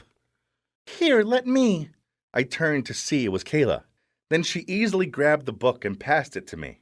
Startled, I peered around to check no one had seen this, and spotted two girls giggling and whispering to each other. This was so humiliating. It was bad enough that Kayla was bigger than me, but she was a sporty girl, so she was also stronger than me. One lunchtime, I was struggling to open my bottle of Coke. Suddenly, Kayla appeared, grabbed it off me, and even though I muttered out I wanted to do it, she ignored me and opened it with ease. Then, one night while I was studying, Liam texted me telling me to go check my Insta. There was a picture of me sitting on Kayla's lap in the school garden. What? And then beneath it were loads of comments such as, "Whoa, little baby Evan with She-Hulk Kayla." And one of my friends even said, "Clearly Evan's the wife and Kayla's the husband." No, this couldn't be happening. That afternoon in the school garden, I'd asked Kayla to check my back for an insect bite. But before I could stop her, she'd pulled me onto her lap to check. But some jerk had taken a photo and posted it online saying, "Little Evan is sitting on the lap of his Hulk girlfriend." I was furious, especially with my friend's comment. I mentioned it to Kayla, but she just shrugged and told me they were only messing about and it was no big deal. After that, I didn't want to be around Kayla so much. She just made me feel so small, and I hated being laughed at by the other kids. A few days later, I was running in PE class when I tripped over my own feet and fell so hard onto the ground that I almost fainted. I lay there seeing stars and feeling like an idiot when a load of kids gathered around me. Kayla was also in the sports hall having her training lesson, so she ran over to me and ordered everyone to give me space. Then she bent down and lifted me up in her arms and carried me across the room. This was mortifying, so with the last bit of my energy I shouted, put me down. I'm not a baby. Oh, okay. I'm just trying to help you. I don't need your help. It's embarrassing. It's like you're the man in our relationship. You make me feel inferior. Everyone was gawping at us and whispering. Then Kayla put me down and walked off in silence. She looked upset, and I felt kinda bad. That night, Kayla messaged me asking to meet me in the park. When I got there, she was already waiting for me on a bench. I sat down next to her and said, "Look, Kayla, I'm sorry about before. I was just..." "Stop. I want us to stop. You care too much about what other people think. So what if I'm taller and bigger than you? Who cares? You've never been small or weak in my eyes." I was speechless, and she continued, "You just don't value or appreciate me. I know you avoid me at school. I don't want a boyfriend who's embarrassed to be seen with me. I deserve better than that. So it's over, Evan." Then she stood up and walked off. I watched her go, and even though I wanted to run after her and beg her to forgive me, I didn't. I just sat there all alone, feeling like a fool. That night I thought about it a lot. I knew she was right. I've been a jerk, and now I'd lost my amazing, funny, beautiful girlfriend. I shouldn't have let other people's opinions affect me so much because, on reflection, they were irrelevant. I liked her, and she made me happy. So what if she could reach books that I couldn't? Thinking about it, she was actually really helpful to have around. A few days later, I texted Kayla to apologize and asked her for another chance, but she didn't reply. So I arrived at her doorstep with flowers in a box. Kayla opened the door and frowned at me. "I'm an idiot. A great, big, small idiot. But I really like you, Kayla, and I want everyone to know it. I really like Kayla! Please give me another chance, as I'm miserable without you." She stayed silent for a sec, but it felt like an eternity to me. I felt like I could faint until she spoke up. "Yes," she smiled at me. "I'll give you another chance, but don't mess it up this time." I leaped into her arms and hugged her. Yeah, she was holding me in the air, but I didn't care. I was just so happy she was my girlfriend again. After that, I passed her the box, which was full. No, not of my trophies and awards, but tubs of strawberry ice cream, her favorite flavor. I might be small and Kayla might be tall, and yeah, okay, maybe this does look funny to some people, but I don't care what anyone thinks anymore. I'm just over the moon, stars, hey, the entire solar system that she's agreed to be my girlfriend again. Why wasn't it working? I followed all the steps, but still, nothing. At that moment, my best friend Harry walked towards me and asked with a confused look, "Hey, what you doing?" "Hey, Harry. I'm just working on this plan to become popular, but it isn't going so well. I changed my style and posted more on social media, but I'm still not cool." You're probably wondering why I was desperately wanting to be popular, right? Well, it's all because of my annoying hiccups. Last year, I was on stage performing the play Our Town when I suddenly started to hiccup, constantly. I couldn't stop, and the whole audience started to laugh at me. In the end, they had to replace me with my understudy. Not only was it the most humiliating moment of my life, but I've also been teased about it ever since. This year, I wanted to become popular. Then everyone would forget about the hiccuping incident. If only becoming popular was easy. "Hey, you could help me." "No way! Your plan is crazy!" At that moment, the new student, Amanda, passed by, surrounded by a bunch of other students. Why is this girl so popular? I mean, she's only been here a week. "You don't know? She's Dustin's sister. He's already the most popular guy in school. So being his sister makes her popular too. Duh." That's it, Harry. The fastest way for me to climb the popularity ladder is to date Dustin. At first, Harry seemed confused by this, but then he suddenly agreed to help me. With one condition, of course, that after I succeeded in becoming Dustin's girlfriend, I had to introduce Amanda to him. I knew it! He had a crush on her. Every guy in the school does. Fine, I'll help him, as I need Harry in this anyway. He plays a crucial role in my plan, and you'll soon figure out why. After school, I was waiting in a corner at the parking lot when Harry walked towards me, followed by Dustin. I heard you're giving tutor lessons. Yeah, that's right. I don't take money. I just need... What do you need? I need you to pretend to be my boyfriend. Dustin burst out laughing, but then when he saw our serious looks, he stopped. You two are crazy, but I do need to pass math, so okay. However, my grades have to improve within 2 weeks. Then we have a deal. Deal! I grinned. Within 2 weeks? That's so easy. What a catch. You must be wondering how we managed to pull that off. Well, Harry's on Dustin's soccer team and overheard the coach tell him if he didn't improve his math grade, he'd be kicked off the team. Basically, we used Dustin's weakness to get the deal. I know I had no chance with him by using my lousy flirting skills, so it's time to use my greatest strength, my brain. Pretty smart, huh? I started to tutor Dustin. Then after 2 weeks, he shot up 2 grades. And that's when he held up his end of the deal and pretended to be my boyfriend. The next day, Dustin and I held hands and walked into school. And just as I expected, everybody was gawping at us. I even heard them whisper about me, "Is that the hiccup girl with Dustin?" And, "Whoa, since when were those two a thing?" Ha! And that's not all. Wherever I went, people would follow me. And in every class, everyone wanted to sit next to me. Finally, I was popular, and I loved it. I just finished tutoring Dustin at his house and was about to head home when his mom appeared and invited me to stay for dinner. Awkward, but I didn't want to be rude, so I said yes. Besides, this was a great opportunity to talk to Amanda. I was sitting next to Dustin at the dinner table when Amanda walked in and gave me a dirty look. What is she doing here? Amanda, manners! Okay, had I upset her somehow? After we finished eating, I helped Amanda clean up.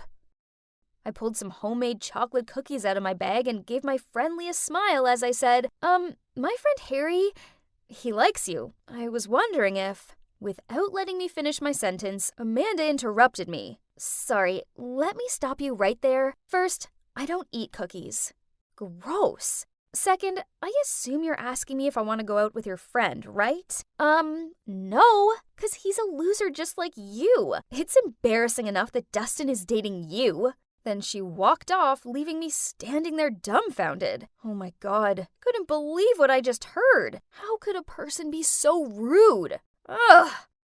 The next day at school, I wanted to tell Harry to give up on Amanda, but as soon as I caught sight of him, he ran towards me, hugged me and said, "Emily, you're a matchmaking genius! Thank you!" Huh? What do you mean by that? Amanda just asked me if I wanted to come to her party this weekend. Isn't that great? Yay! What on earth was going on? But Harry looked so happy that I just couldn't tell him the truth. One thing's for sure, there's something sus about Amanda.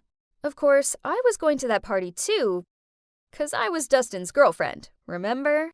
Wow, we were actually at a cool kids party. Our first time ever. This was awesome. Harry even got a bit emotional. What a baby. Dustin and I teamed up to play beer pong, and it was so much fun, and unexpectedly, we won! We were so excited, and both of us cheered with joy and hugged each other without thinking.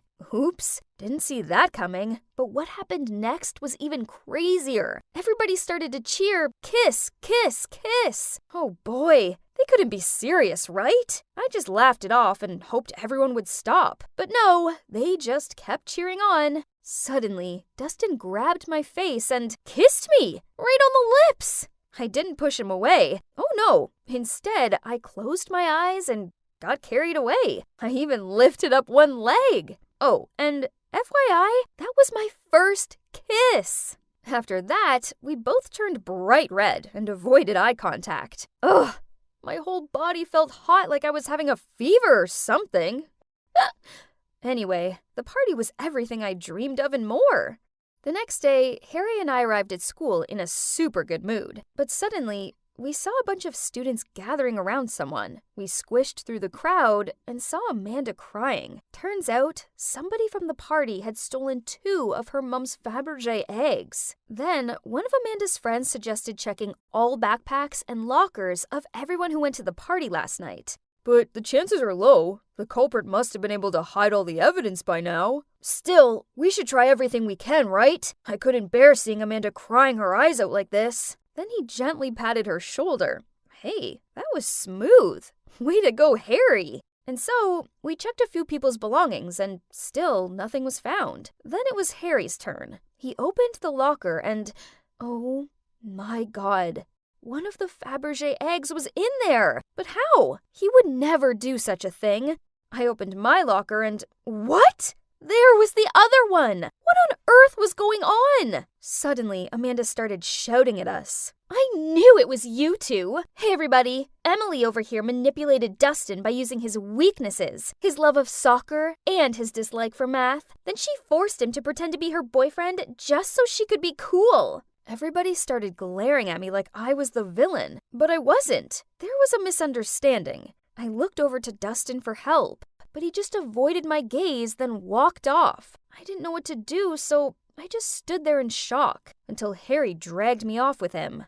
Well, after that, I was more popular than ever. I was now known as the girl who took advantage of a guy to get popular and then stole from him. Worse, Amanda wouldn't listen to me. Harry and I were clearly framed.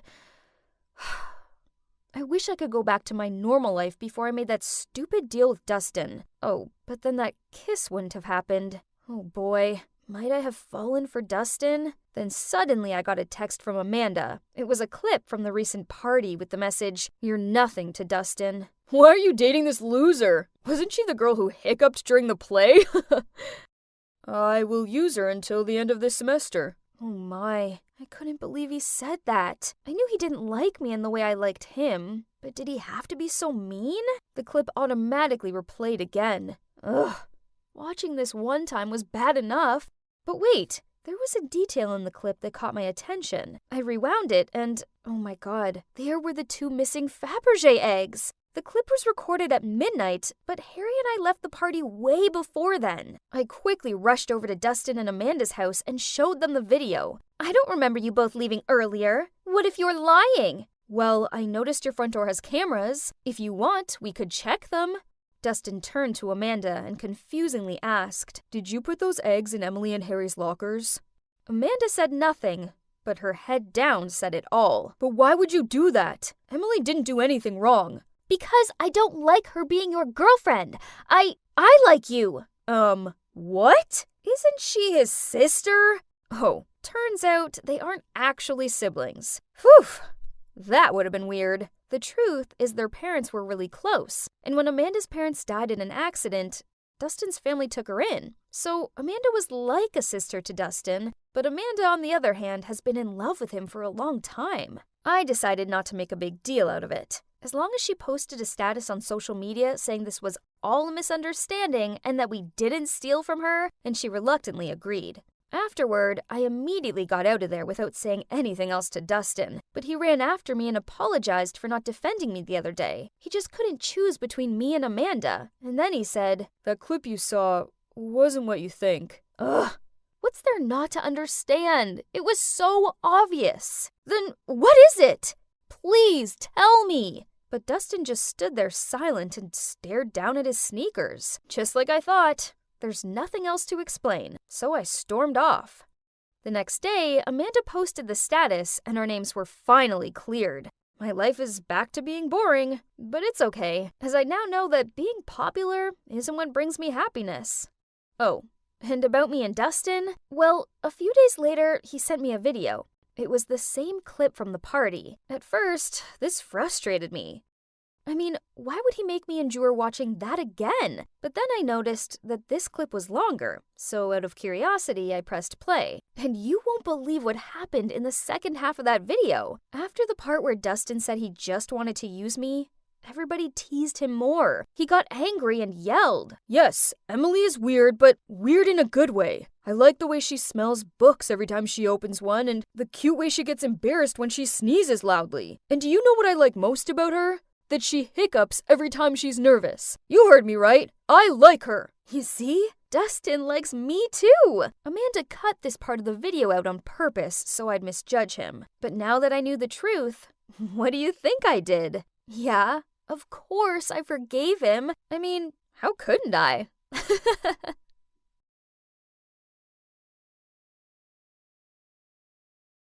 Hey guys, I'm Feather, and I look just like any other 16-year-old, right? Actually, my life as a teenager is far from ordinary since I have hemophilia, a rare disease in which my blood doesn't clot properly, so even a simple graze could be fatal. My parents are so worried that I might hurt myself that they keep me safely shut away in this mansion. In fact, I've never left it.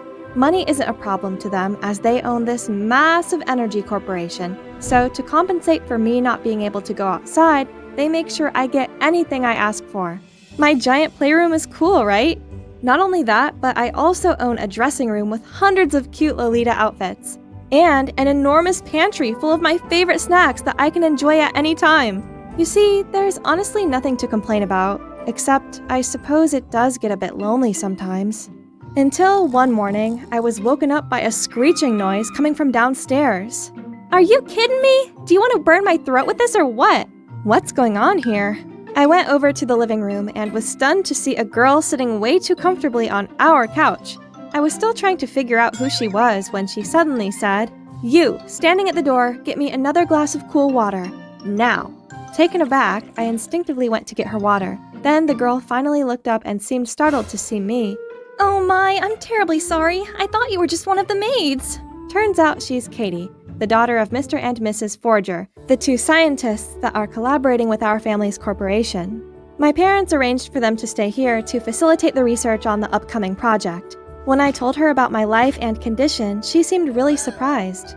Oh, Feather, it's as if you live in your own tiny world. There are already flying cars out there, and they've just invented time machines too. You're missing out on so much. Really? How come no one told me about this? I'm just joking, silly.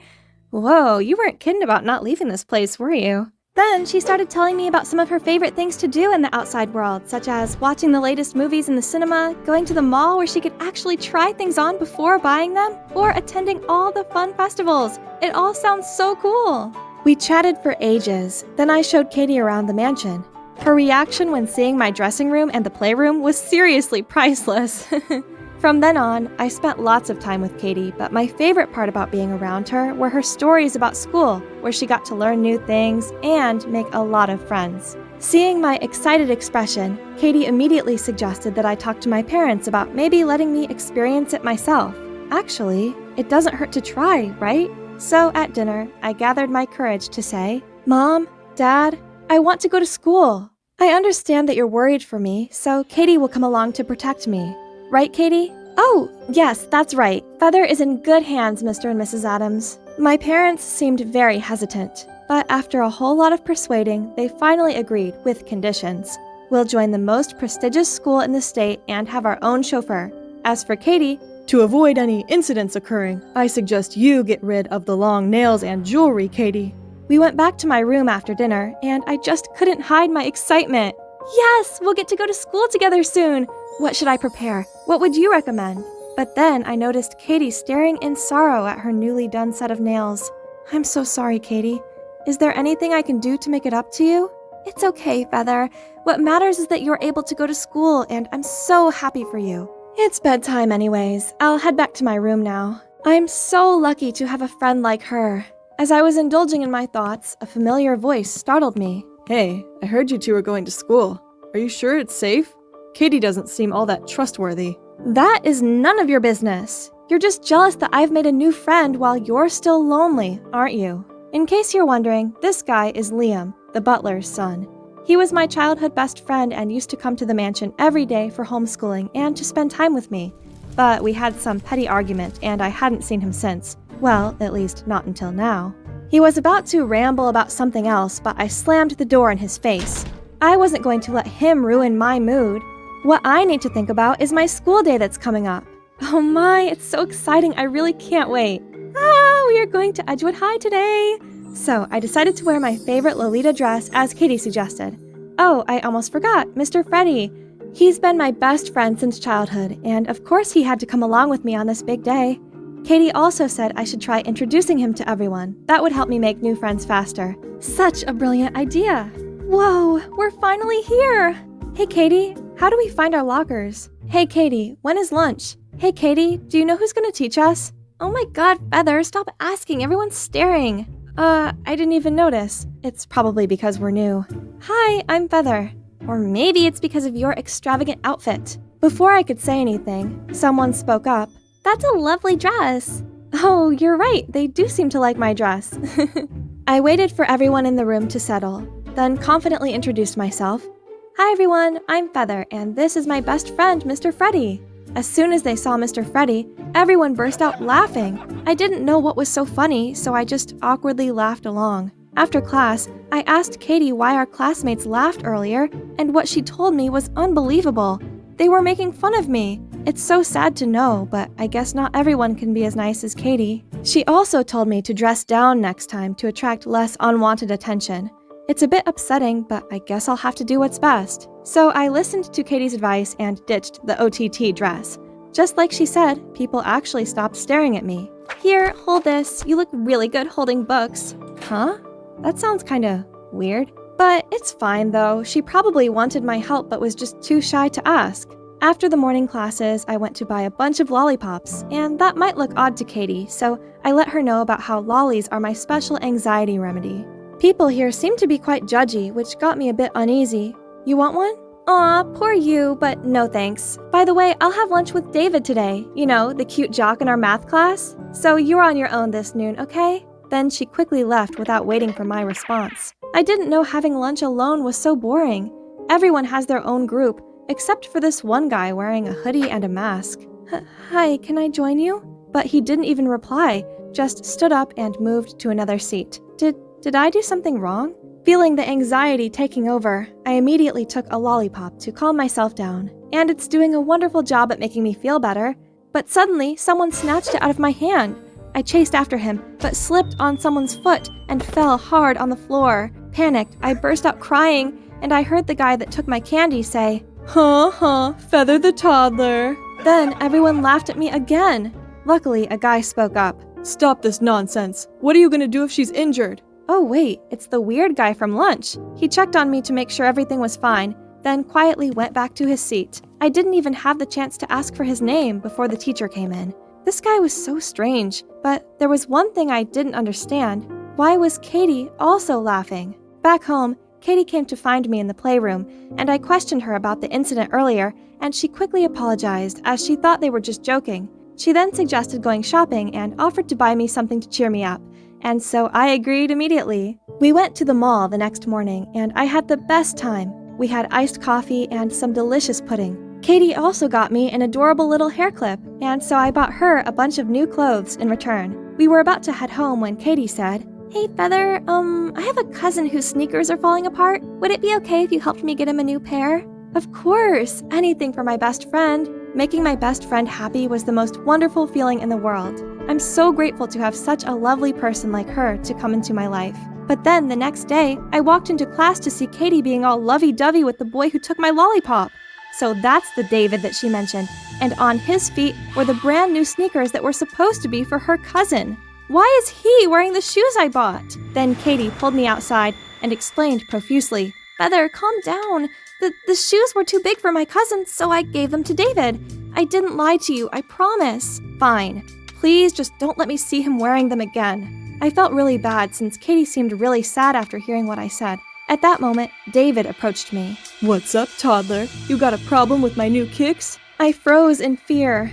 Then, thankfully, an announcement came through the speaker. David Peterson, please come to the principal's office immediately. Turns out he's in trouble for spray painting a teacher's car. At least someone already helped me teach him a lesson, but that wasn't all. A few more of my classmates also got detention for cheating on the math quiz yesterday, while some others got caught skipping classes.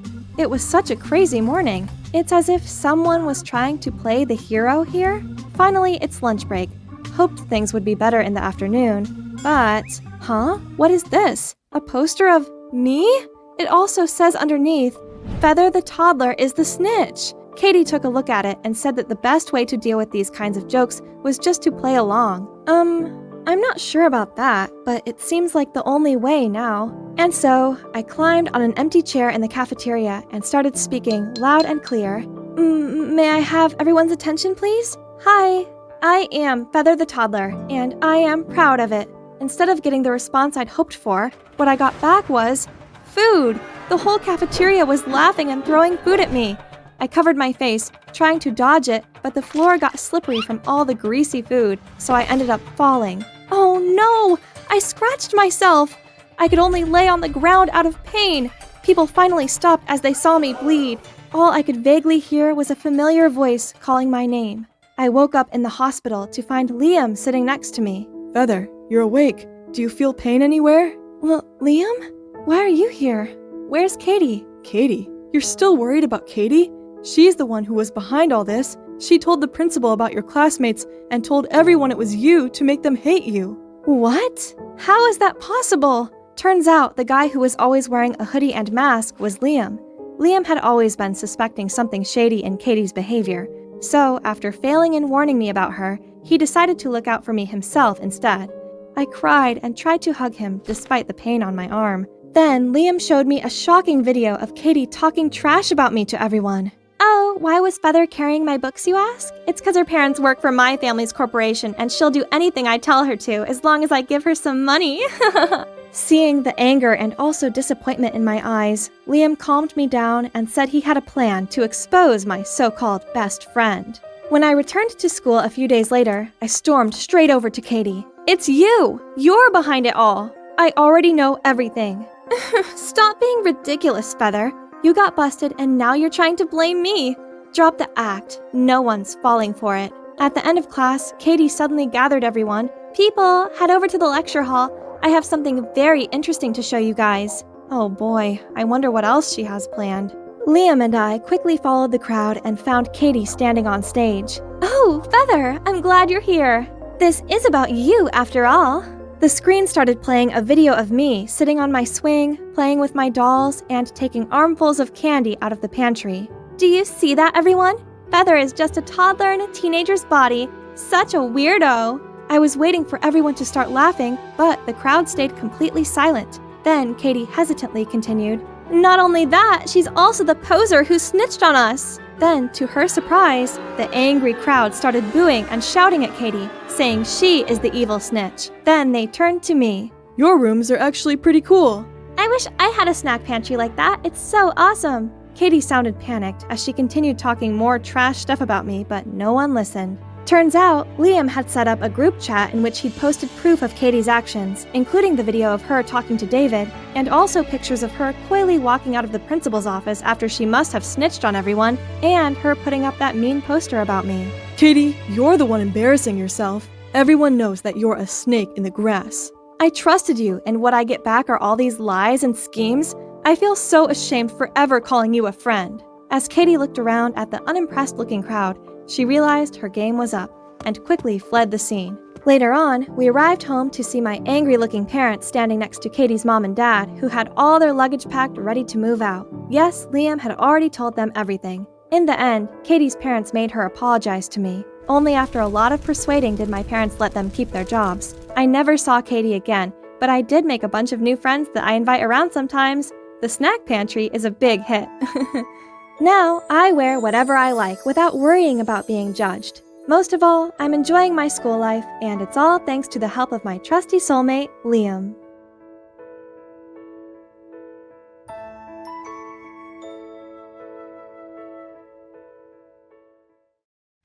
I dashed along the hallway, then skidded to a halt in front of the classroom door. I was late. Again. Miss Anderson, what's your excuse today? Morning, sir. I'm sorry, but my spaniel hid my shoes, then I tripped over a package by my front door, then my heap of a junk car wouldn't start, and that's enough. Good God. Please sit down. Ashley already took attendance. What? So much for my perfectly crafted excuse. Mr. O'Shaughnessy totally would have let it slide, but she had to ruin it. I'm Ashley. I'm pretty, I'm perfect, everybody likes me. Well, no one likes teachers' pets, Ashley. Think I'm being too harsh on her? Just ask anyone about Ashley Mae Anderson. Ashley's father's a vet with a Medal of Valor. They even had dinner with the president at the White House. For her Sweet 16, she rented out the swankiest club downtown for an entire weekend, and David Guetta DJ'd. Ashley dated 2 college boys at the same time, and when they found out, things got physical. Okay, maybe not all of that was true, but who cares? Look, the main character here is me. Hi, my name's Ashley Mae Anderson. I know, what a freaky coincidence, right? But that's the only thing we had in common. Because unlike popular Ashley, I'm just a normal teen who's just minding her own business. But then she transferred here and messed up everything. This happens every time I open my locker. And they're not addressed to me, but to Ashley. Jeez, why do boys go so cuckoo bananas over that pretentious princess? I gathered that whole cluster and dumped them on Ashley's desk. Here's your delivery for the day. Oh, I have no use for those things. You can keep them if you want. Ha, how snobby. I know those rumors weren't all lies. Alright, if you said so. Being mistaken for Ashley was so annoying that I did consider putting a sign on my locker or something. But I suppose sometimes it actually had its perks. Like when I accidentally knocked over a trash can in the school's parking lot. But upon knowing my name, the janitor said my father was his commanding officer back in the day and let me off. And believe it or not, these mix-ups didn't only happen at school. Once, my family went out for dinner and the staff at this restaurant thought we were the other Andersons. They must be some really important people, cause the super attentive waiters topped up our drinks for free and gave us complimentary desserts. Pretty sweet, right? Only when we were leaving, things almost went south when the manager shook my dad's hand and said, "Thank you for your service." My dad seemed confused, but fortunately, I dragged him away before they busted us. I mean, Ashley's been enjoying these privileges her entire life, so it's fair I benefit a little from them. Especially since I have to endure being called her Walmart version. Anyway, back to me. I arrived home to find a teary-eyed girl sitting on her front porch. She must be one of Billy's exes. If your brother's a jock that all girls flock around, you'd get used to this real soon. He went through girlfriends quicker than hair gel, and he always had some peeves about them, like Mandy, too clingy, Katie, too dramatic, Maggie, too flirty. The list goes on. Then, as soon as my backpack hit the bedroom floor, my door burst open. Hey, I need your help. What? Need a hand to make up with Cry Barbie out there? She's ancient history. Check this out. Her name's Jane Brown. Ain't she a beaut? I immediately recognized her. She's the waitress that he kept eyeing the other day. Now, he needed my help to ask her out and not seem creepy. So, I suggested taking her to his friend Alexander's party this weekend. How do you know about that? Isn't that cool people exclusive? As if I wanted to. I was added to their group chat by accident because they thought I was Ashley. Right. Hot Ashley. You should come too. I'll be with Jane, but Victor will be there. Wait, I'll see my crush at that stupid party? Sign me up then. Jocks, cheerleaders, stuck-up kids. This place was packed with people like Billy. My brother briefly introduced me to the host Alexander, while Madison followed him around looking all shy and gooey-eyed. Wasn't she bothered that all Alexander seemed to care about was if anyone had seen Ashley? I also got to officially meet Jane, but the person I was looking for was Victor. He's so much more than just a cute face in the crowd. He's the peanut butter to my jelly. But before I could talk to him, a bunch of dudes popped out of nowhere. This is Ashley? Oh man, I thought she was supposed to be pretty. No offense though. She's a 6 if you squint hard enough. I'm squinting now and you're barely even to yourself. No offense though. What did you say? Don't worry, you can still go after pretty girls. They just need a crate of beer first. The crowd suddenly felt silent and stared at us. This party is so lame. Peace out, losers. Anywhere is better than that stuffy elitist hellhole, but it's a bummer I didn't get to talk to Victor. He's Billy's best bro and used to come hang out at our place pretty much every day, but not anymore. Guess he's been avoiding me ever since I told him I had feelings for him. I was going to settle things with him tonight, but those jerks ruined it. Do I need to print my own t-shirt saying, "I'm Ashley, you must be looking for Ashley"? The next day, while looking for Victor, I heard someone calling my name, but I turned around only to see Alexander calling for, Ashley. So annoying. I saw him make a move on her, but she said guys like him bored her, then proceeded to list all his flaws. Oof, harsh. From then on, I tried my best to avoid Ashley and thought my life would be light and breezy. But nope. On the contrary, I found myself in a series of unfortunate events. One day, a stack of religious magazines randomly showed up on our doorstep. But the real kicker was, they were all addressed specifically to me! And there was absolutely no way to convince my family and neighbors that I wasn't a member of the Church of Scientology. 2 days later, all of my clean clothes had some weird stains and holes on them. I had to beg Billy to lend me some of his. That day, I went to school in an old jersey, looking like a midget. Then, this Monday, I became the center of attention by showing up with my face covered in pimple patches and band-aids. Well, that's because I woke up to countless cystic acne and didn't have enough patches. This resulted in me being called the mummy for 5 days straight. But the final straw was my car having 2 flat tires! The clock was ticking, so I asked Billy to take me to school. However, he just flat out refused, saying he'd already promised to pick Jane up. No other choice, I had to ride my old bike. When I saw Billy's car in the driveway, my pettiness got the better of me, so I splashed my half-empty milk carton over the windshield. I'm on my way. Oh my god, you little brat! Sorry, babe, you won't believe what my sister just did. Seeing Billy's reaction was chef's kiss. Ha! You got it coming, big bro. The next day, my car was fixed, so I managed to get to school early. Looks like my string of bad luck was finally over. Okay, let's see who wants to confess to Queen Ashley today. From Victor? Oh no, why him? I stood there, frozen with a letter in my hand, still processing the situation when a friend came and showed me something on her phone. It's a video of me singing and dancing in my room. No one's supposed to see this, ever. It had been uploaded by some throwaway account, but who else could it be but Jesus Christ, Billy! I rushed home to see Billy and Jane cuddling in the living room. How's he still so calm after pulling that on me? I confronted him, and he didn't even bother denying it, and even said that's what I deserved for vandalizing his car. We screamed and shouted at each other, but before we ended up in a fistfight, he stopped and stumped off to his room.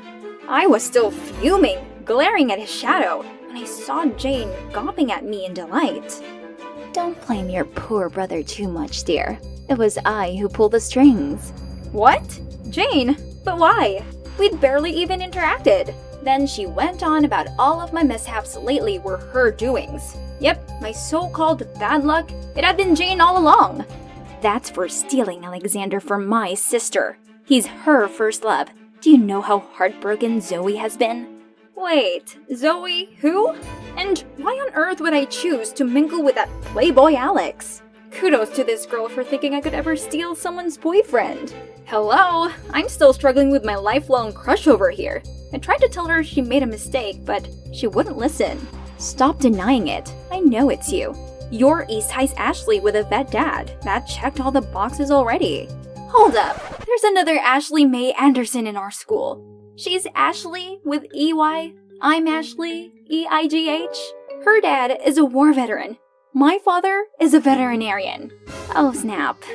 Good lord. She devised this intricate plan, approached Billy just to make it work, and was successful for the most part. Well, apart from having the wrong person. Just amazing. Jane apologized and promised to take down the video. However, she wanted me to help her take revenge on Ashley in return. I didn't want to get involved, but I also never wanted to be on her bad side again, so I reluctantly agreed. But if you think about it, Jane's story didn't quite add up. Ashley seemed to have a holier-than-thou attitude and had dozens of admirers waiting in line. Why would she get in between them? Not to mention, Alexander's a notorious player who Ashley already ruthlessly rejected. I believe there's more to this. As expected, thanks to that video, my school life was now even more awkward than usual. But it didn't matter, as I was too preoccupied with Operation Ashley. Today's mission, approach her after cheerleading practice. I stood in the corner behind the bleacher, waiting for my chance. But before I showed myself, I saw Madison march over, say something to Ashley, then storm off. After that, Ashley started sobbing? I didn't know what happened, but I felt bad for her. so I tried comforting her, but she kept brushing me off. Look, you can keep the Ice Queen act all you want, but I know you have feelings too. I thought you might have something else you want to share with me, not just the name.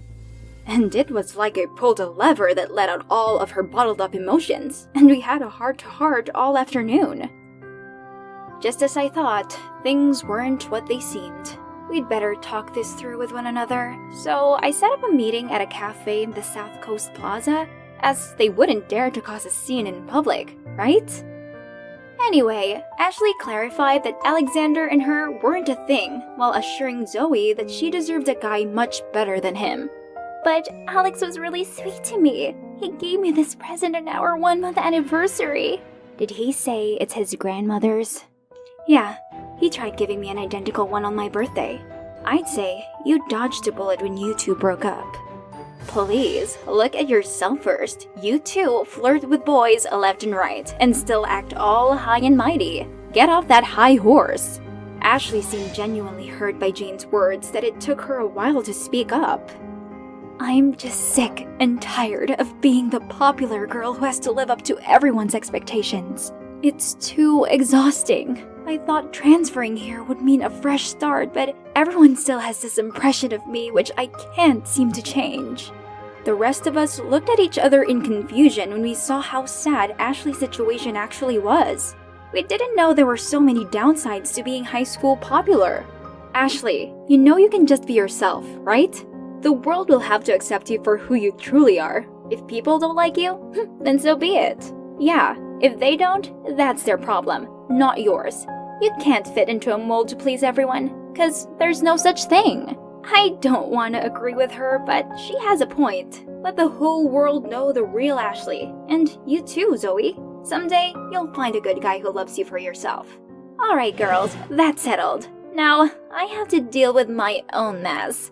Billy found out the truth and now he's been ghosting me. But I swear to God, I'm in love with this guy. Gotta go. Bye!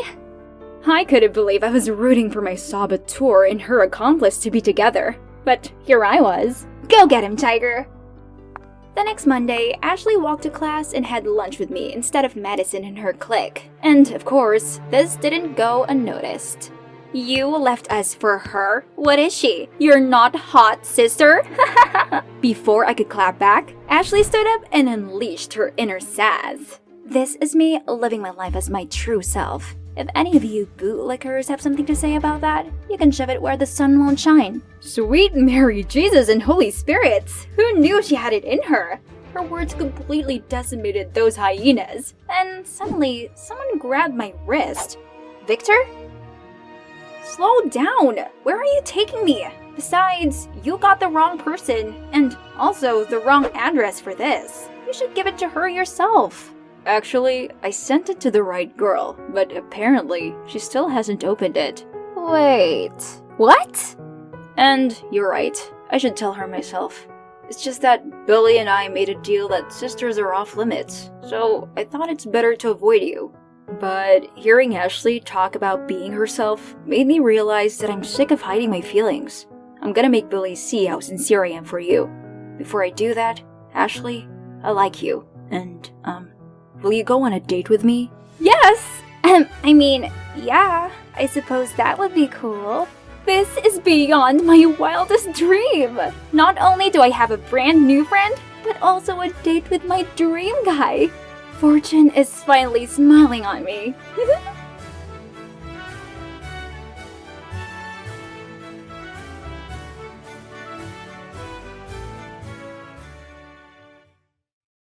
I was walking through the forest when a scream startled me. A man running in horror from a pack of wolves. I quickly howled at them, then crouched down. Distracted, the wolves stopped, left the guy, and cautiously sniffed their way over to me. Hey girl, run away! Shush! After deciding I was no threat, they wagged their tails and started licking my face. Aren't you scared? Not at all. People often misunderstand wolves. This isn't Little Red Riding Hood. They're not actually grandma eaters. Come and make new friends, buddy. Hi, my name's Winona, an 18-year-old Native American living on the Blackfeet Reservation with my mom. And I'm about to tell you the craziest story of my life. After the wolves left, I helped the guy find a place to clean his wound and told him more about the wolves. So you're a Blackfoot born and bred? It's my first time meeting a Native American. How about you? What brings you here, city boy? I'm actually a pianist wandering here for inspiration. Have you found it yet? Or did you almost lose yourself just then? Inspiration's hard to find, especially when you're a theater pianist. What? A theater pianist. I work at Winter Garden. In New York? Wow, it's my dream to be a Broadway musical actress. Actually, my theater's looking for a stage crew. You could start from there and I'll find ways to introduce you to the right people. I couldn't let such a once-in-a-lifetime opportunity slide. But the thing is, my mom absolutely resents theater arts and forbids me to even mention it. So, I gotta devise a plan. I brought Luke home for lunch. Mom was so welcoming and even prepared a great banquet. So Luke, right? What brings you to Montana? I'm doing a research paper for school. I'm in college. Oh, so you're around the same age as Winona. She's recently finished high school. I know, and if it wasn't for Winona, I'd be dead by now. So I was thinking, if it's okay with you, I'd like to invite her to college with me. That's nice of you. But what are you studying? Hotel management. Mom, I thought I could give it a try too. But honey, you said you wanted to take a gap year. I just didn't want to try college alone. But now I've met Luke, it'll be different. Mrs. Ryder, I promise I'll take good care of her. Mom smiled, then nodded. Yes! Mission accomplished! Oh man, look at how crazy the streets of New York are. Thankfully, Luke arranged a small place just a few blocks away from the theater for me. And the following day, he landed me a staff member job to get me used to the theater scene first. It's not easy, especially working for a grumpy director with a zillion demands. Hey, you!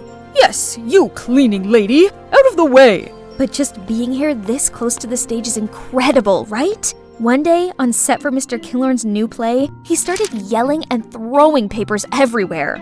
Curious, I picked up the script and saw a line written in Blackfoot. Ketzikakumen? I love you? Mr. Killorn suddenly noticed me.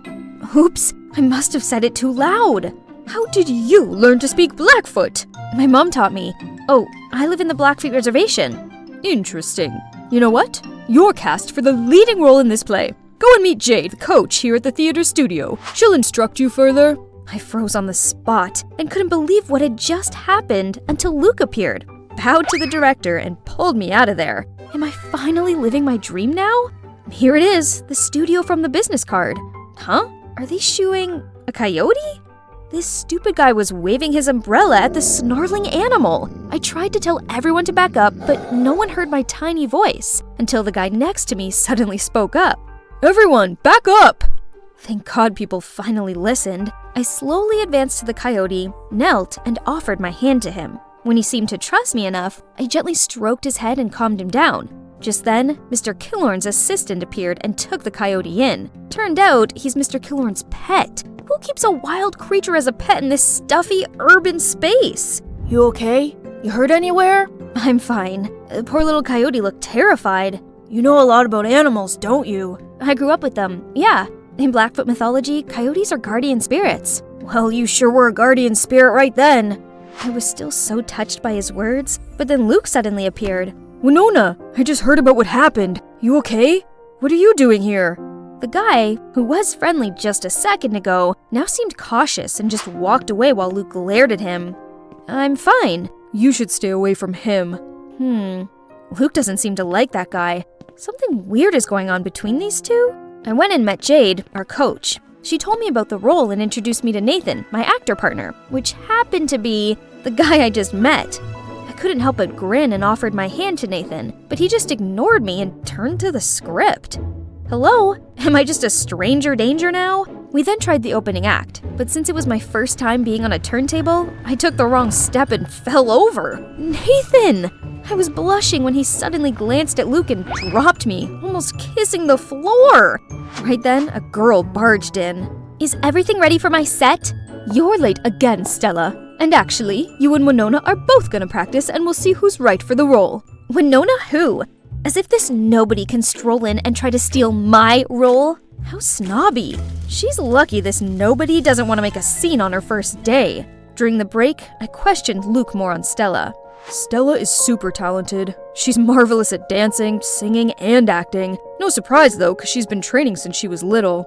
That's exactly why we should just give her the role already. A waste of time dealing with amateurs. That was so rude. So much for ever thinking he was friendly. In the following weeks, I finally got a better grasp of my character. The female lead was a gentle, down-to-earth Blackfoot woman. Easy peasy. I just need to pretend to be my mom.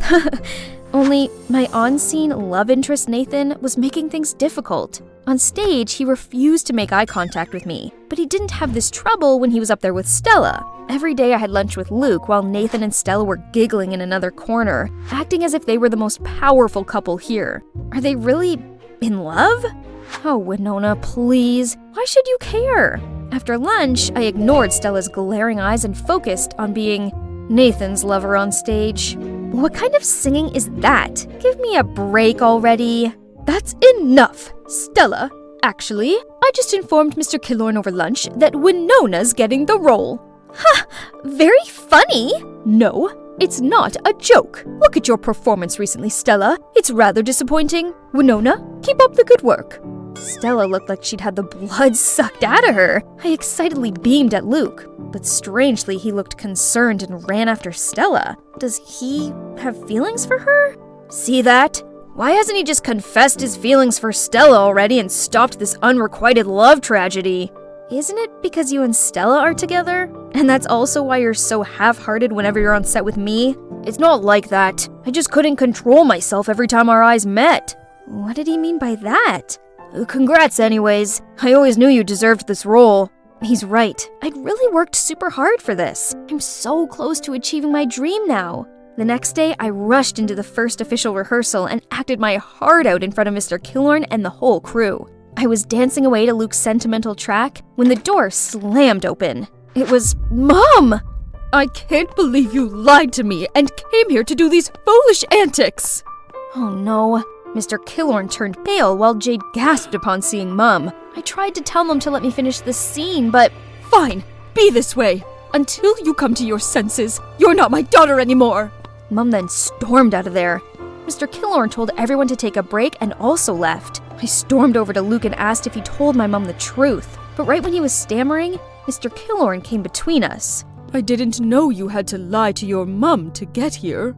Yeah, sadly. She knows about my acting dream, but she has always been so negative about it. Is that so? Well, you're doing a great job. Continue practicing for the play. And maybe take me to your mum sometime and I'll try and explain this to her. Encouraged by the director's feedback, the next day I confidently acted my part. Yet Jade seemed dissatisfied and criticized my movements, saying they were too rigid. Winona, I'm giving the role to Stella. You need more training. What? I'm not some toy you can throw back and forth. Was it all just a show to get me and her to pit against each other? What was that about? Why the change? You're not qualified. Go back to your mother.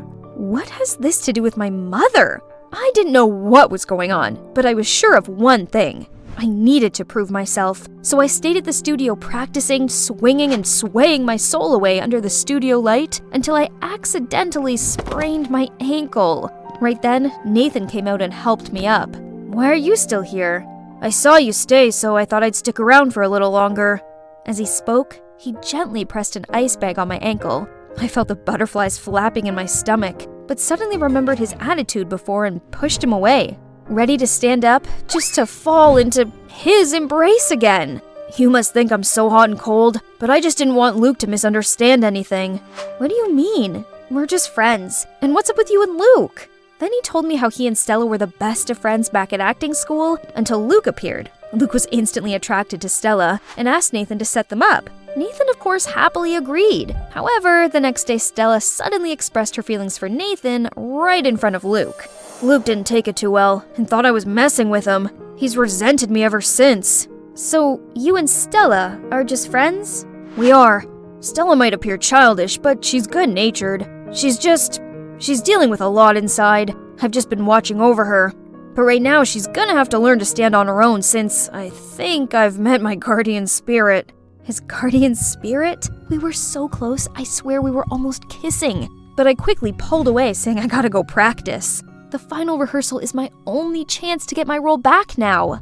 I showed up just as a substitute today, but when everybody was ready to rehearse, the only person missing was Stella. No one seemed able to contact her, and the director was growing impatient. Jade had no other choice but to push me onto the stage. Luke didn't seem too happy with this replacement and suddenly played the piano much faster than expected. Flustered, I took a deep breath and let myself float naturally to his rhythm. During the intermission, I asked Luke what that was about. Drop it, Winona. I already knew. You got in here all thanks to your director dad, yet you fooled me with your little story. It's you who forced Stella away from her chosen role. Who's my dad? Mr. Killorn? Right then I was called for the next act. Still puzzled by what Luke said, I couldn't focus on my part with Nathan. Suddenly I heard Nathan scream my name and leapt to push me to the side. I fell on the floor and saw the massive chandelier land on Nathan. Everybody rushed to check on us, and among the crowd came, "Mom?" We were all waiting for the doctor to check on Nathan when Luke suddenly spoke out. I'm sorry for what I said, but Jade told me Mr. Killorn is your dad, and you guys forced Stella to drop her role. Mr. Killorn and I both gave Mom astounded eyes. Winona's my daughter? That's right, Andrew. But don't worry, as soon as Nathan's recovered, I'll bring Winona back home and will not bother you and Jade again. No, you've got it all wrong. Why didn't you tell me about our daughter? Jade said if I told you, she would harm Winona. Wait, does this have anything to do with the accident? 'Cause right before the act, I saw Jade talking to a crew member who set up the stage for Nathan and Winona. I'll get this looked into at once. So, this play about Andrew and a Blackfoot woman falling in love? Is it about you and Mom? Mr. Killorn didn't reply, but looked at Mom tenderly, and she burst out crying. Right then, the doctor came out, saying we could visit Nathan. Luke quickly pulled me aside, leaving the adults there. How are you feeling? Any discomfort? You're not mad at me anymore? Yeah, sorry for being a jerk. It's alright, dude.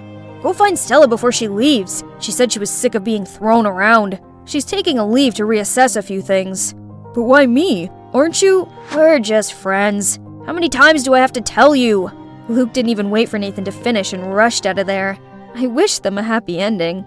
And it's indeed happy endings all round. Not only for Luke and Stella, who are now officially an item, but also for Mom and Mr. Killorn.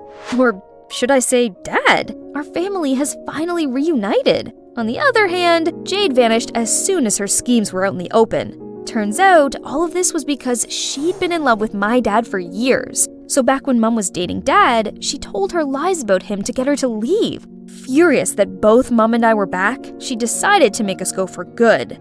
Dad helped me get a spot in the theater academy in New York, but he misses Mom lots, so always makes excuses to bring me and Nathan back to Montana. You guys need more inspiration, right?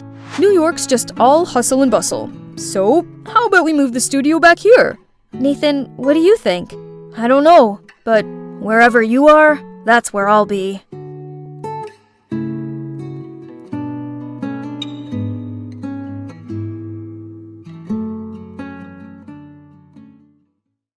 How long is this gonna take? So much for taking care of me. Lex, starting today, I'm locking your phone and laptop away.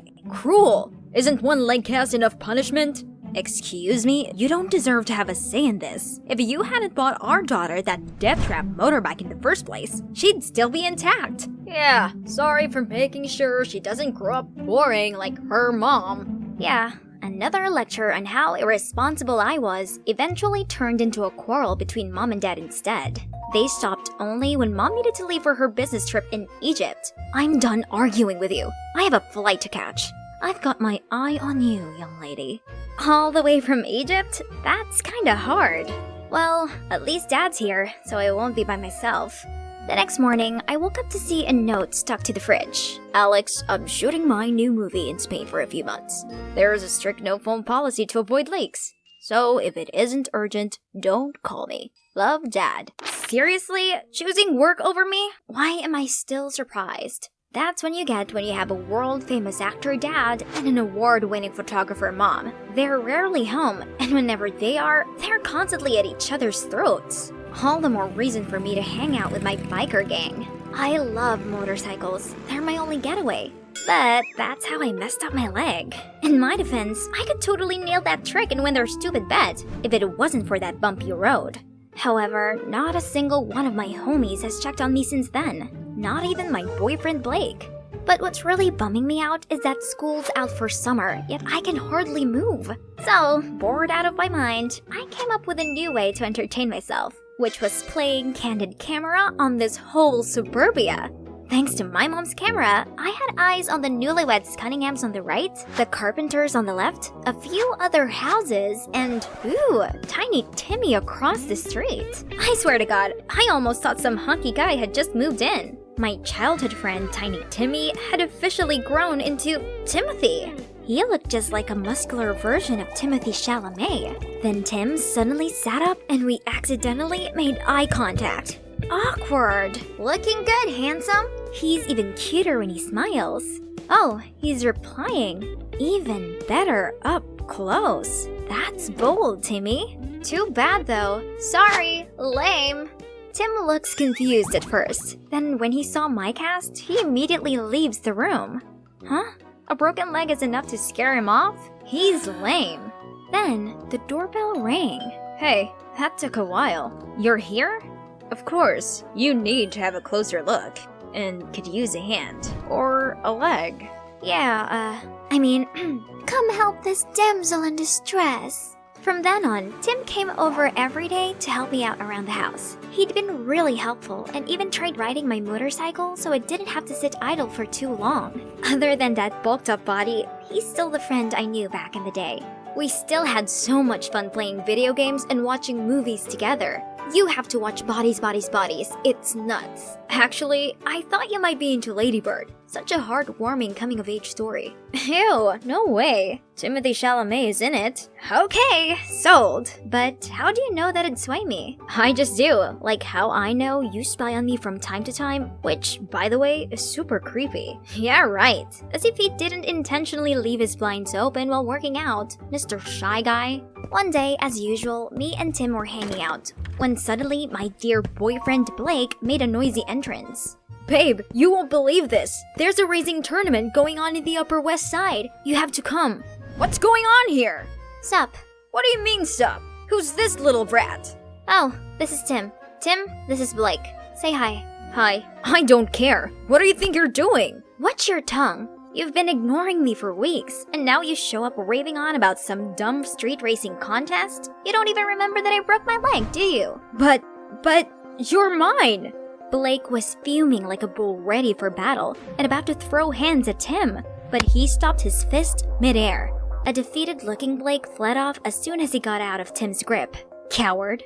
I apologized to Tim for dragging him into this mess, and he was surprisingly cool about it. Just curious, how did Blake and you become a thing? He's the leader of the biker gang, so I thought he was cool, but honestly, I never expected our relationship to last. Just like every other couple's. Exhibit A, my parents.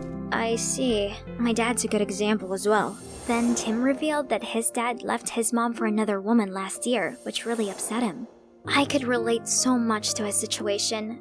Maybe being locked up at home wasn't so bad after all, since we had the chance to catch up on everything. But the following morning, when I was chilling in my room, something horrible caught my eye. Something blonde. It looked like she was returning a hoodie to Tim. What kind of friend borrows a hoodie and acts like that around each other? Let's see what he has to say for himself.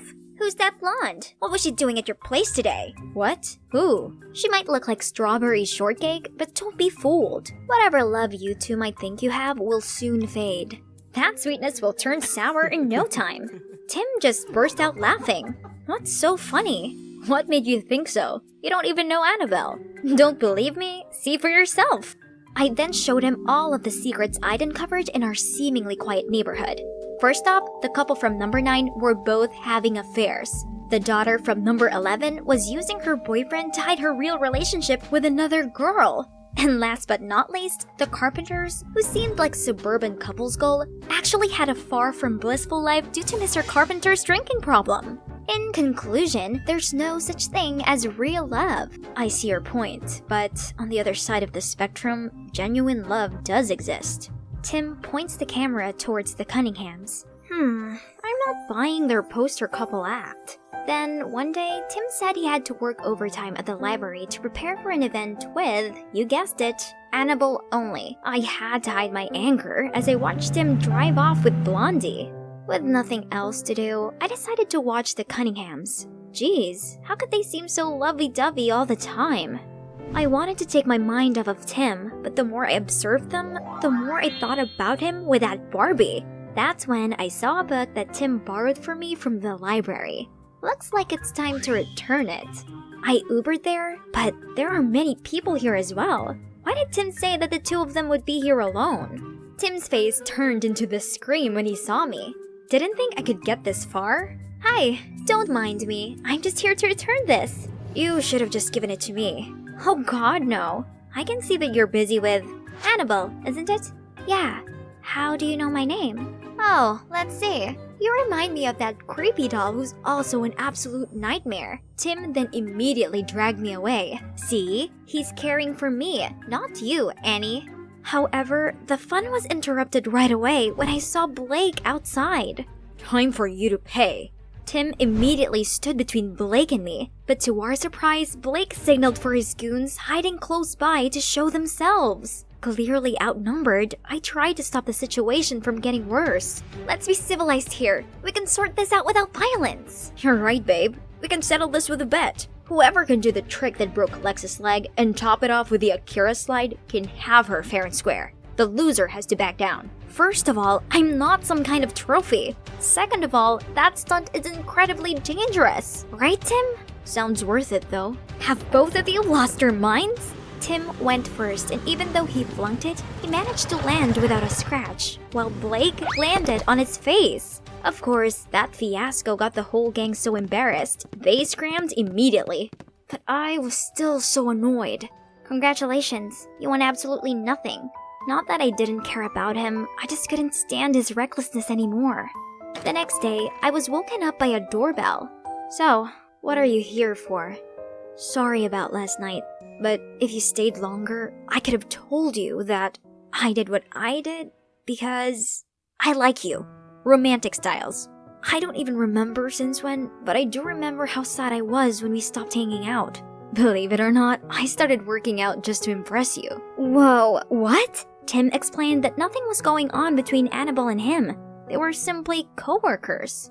And he made up that whole thing about being alone with her at the library to see my reaction. What do you say? I can make you believe in love. Tim, don't be ridiculous. Love isn't anything like the movies. It's merely a temporary chemical reaction in your brain that makes you think you're really feeling it. Come on, just give it a chance. No, look at my parents, your father, all the families in this neighborhood. If you ask me, your feelings for me right now will fade, just like mine with Blake. I'm sorry for wasting your time. I thought I was special enough for you to take a leap of faith. Now I know how wrong I was. He then left without another word. When Tim closed his blinds, honestly, I felt a sting in my chest.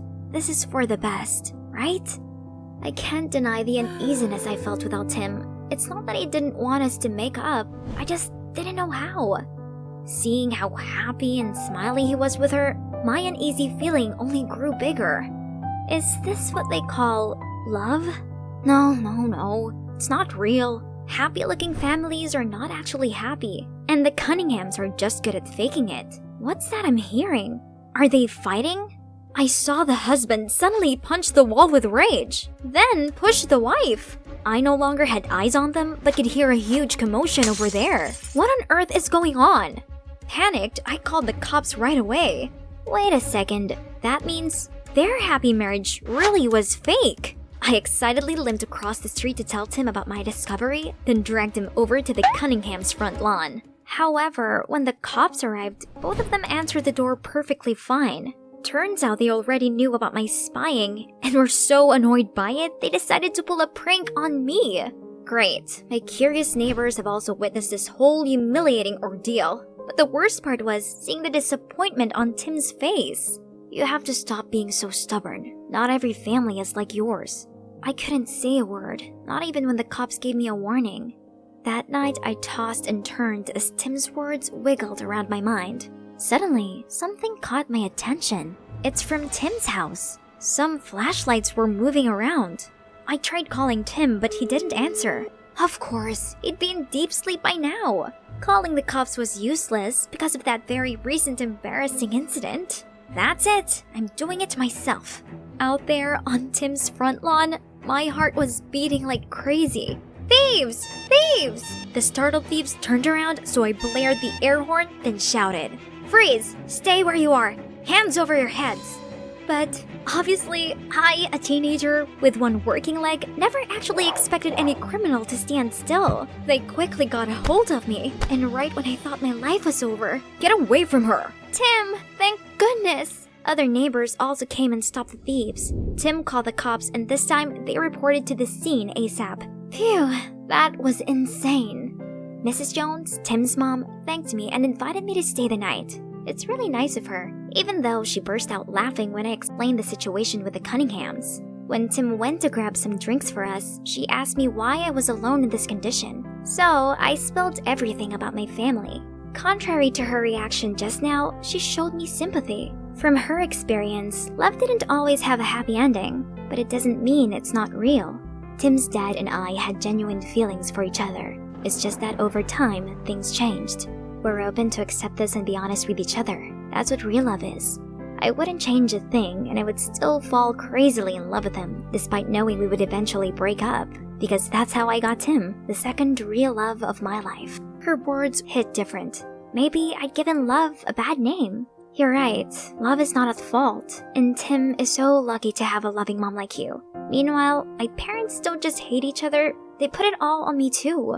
Bet you, even tonight's incident won't make them care. I see where you're coming from, but why don't you just give it a try? Their reactions might surprise you. So, I called them up, and guess what? They both sounded concerned on the phone and said they'd come home as soon as they could. See, I told you so. It's alright now. Timmy, please show Lex where she'll be sleeping. That was really brave of you. Being all heroic out there despite your whole situation. I wouldn't have risked my life if it wasn't for what? I'm all ears. For you. I'm sorry I overreacted. The thought of becoming a boring old couple who hate each other bugged me. But then I realized if we were together, we wouldn't have to be that. We could be like the Cunninghams. That doesn't sound too bad now, does it? I guess not. Next morning, I woke up to my parents' call. They actually kept their promise this time. My mom explained that she thought Dad was home to take care of me, while Dad absent-mindedly assumed Mom only left in a fit of anger and was going to return soon. So they really do care about me. They just have a terrible way of showing it. They stayed together, thinking it would be best for me. But the unending tension and bickering was eating us all up from the inside. This incident opened their eyes, so they agreed to have a peaceful divorce while still looking after me together. I'm finally free from the cast, but I actually feel even more liberated than before. Is this the power of my newfound belief in love? Is it because I've realized that love was around me all along? I'm not sure myself, but who cares? Alex and Timothy signing off.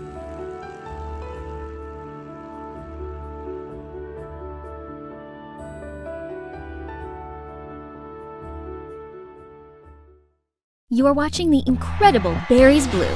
I'm Sonia, the super talented lead vocalist, and that guy over there rocking the guitar is Eric, my boyfriend. He's also our composer and backing vocalist. Yep, my man's good at everything, just like me.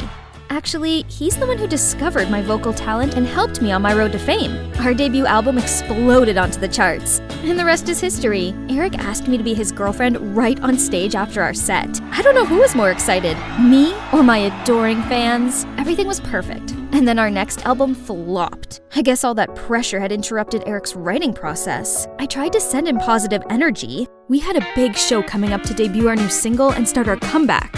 Who knows when the sun will rise again, right? But during our performance, as Eric stepped back to give me the spotlight, I stepped forward and suddenly slipped and fell. Sonia, your nose!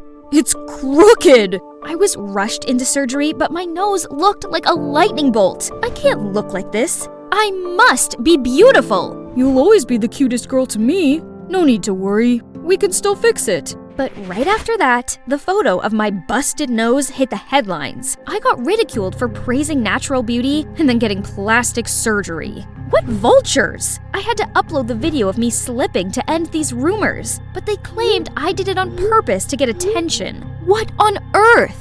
We thought all that drama was finally over, but no. Right when my nose healed, my chubby, pre-puberty secondary school photo appeared all over the internet, which sparked rumors about me having my whole body reconstructed. Some anonymous posts even made up that I was hot-tempered and snooty to band crew and waiting staff. I mean, maybe I could be a bit abrupt, but I was famous, so I was allowed to get what I wanted. Then, "Let's cancel Sonia" began to circulate. Do these tragic people have nothing better to do than gossip about me? But my fans took notice, and a load of our tour tickets got canceled. My manager freaked out and made me go on leave until the rumors died down. How ridiculous! Worse still, they were actually going to try to replace me, the beautiful, one-of-a-kind lead vocalist? How dare they do this to me? I am the band. Hang in there, babe. I promise I'll find a way to get you back. Obviously, my photos didn't leak themselves. Some jerk did this, and it's now my life mission to track them down and make them pay. Okay, so from my internet searching, I traced the original rumor to this group of my anti-fans. Can you believe they actually met up at this cafe once a month just to badmouth me? They even had a schedule. How ridiculous! What had I ever done to them? Disguising myself, I showed up to find out more clues. Inside were those terrible leaked pictures of me. Jeez, these people clearly had way too much time on their hands. Wait, this guy looks familiar. Is he Owen, my high school crush? He was my senior in the music club and a super talented singer, guitarist, and composer. But how come he's my anti-fan? I never even spoke to him. The group buzzed about how pretentious I am. They even said Eric and I were fake dating just to cover up the news about our latest album flop. Ahem.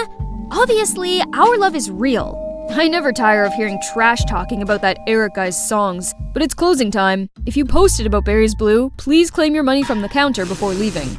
What? Owen actually paid them to slander my band?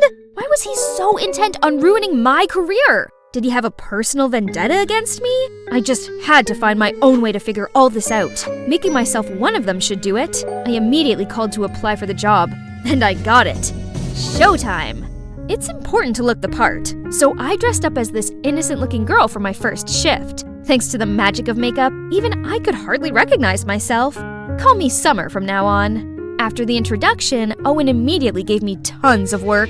I had to do the heavy lifting and stinky, dirty work. I was a pampered star, not a grunt. Ugh, he's such an exploitive boss. I must have been crazy to have ever crushed on him. In the evening, the anti-fan group showed up again, followed by a familiar face. It's Rena? Owen's little sister. Back in high school, she was quite arrogant. It seemed like nothing had changed. Did you know that Sonia was such a weirdo in high school? Now that she's famous, she's acting like she's above everyone else. Stop right there, carrot hair. What's your name? I'm Summer? So, Summer, here we've got a special requirement for every newbie. You have to pass the anti-fan test. Tell us, what do you think's the most irritating thing about Sonia?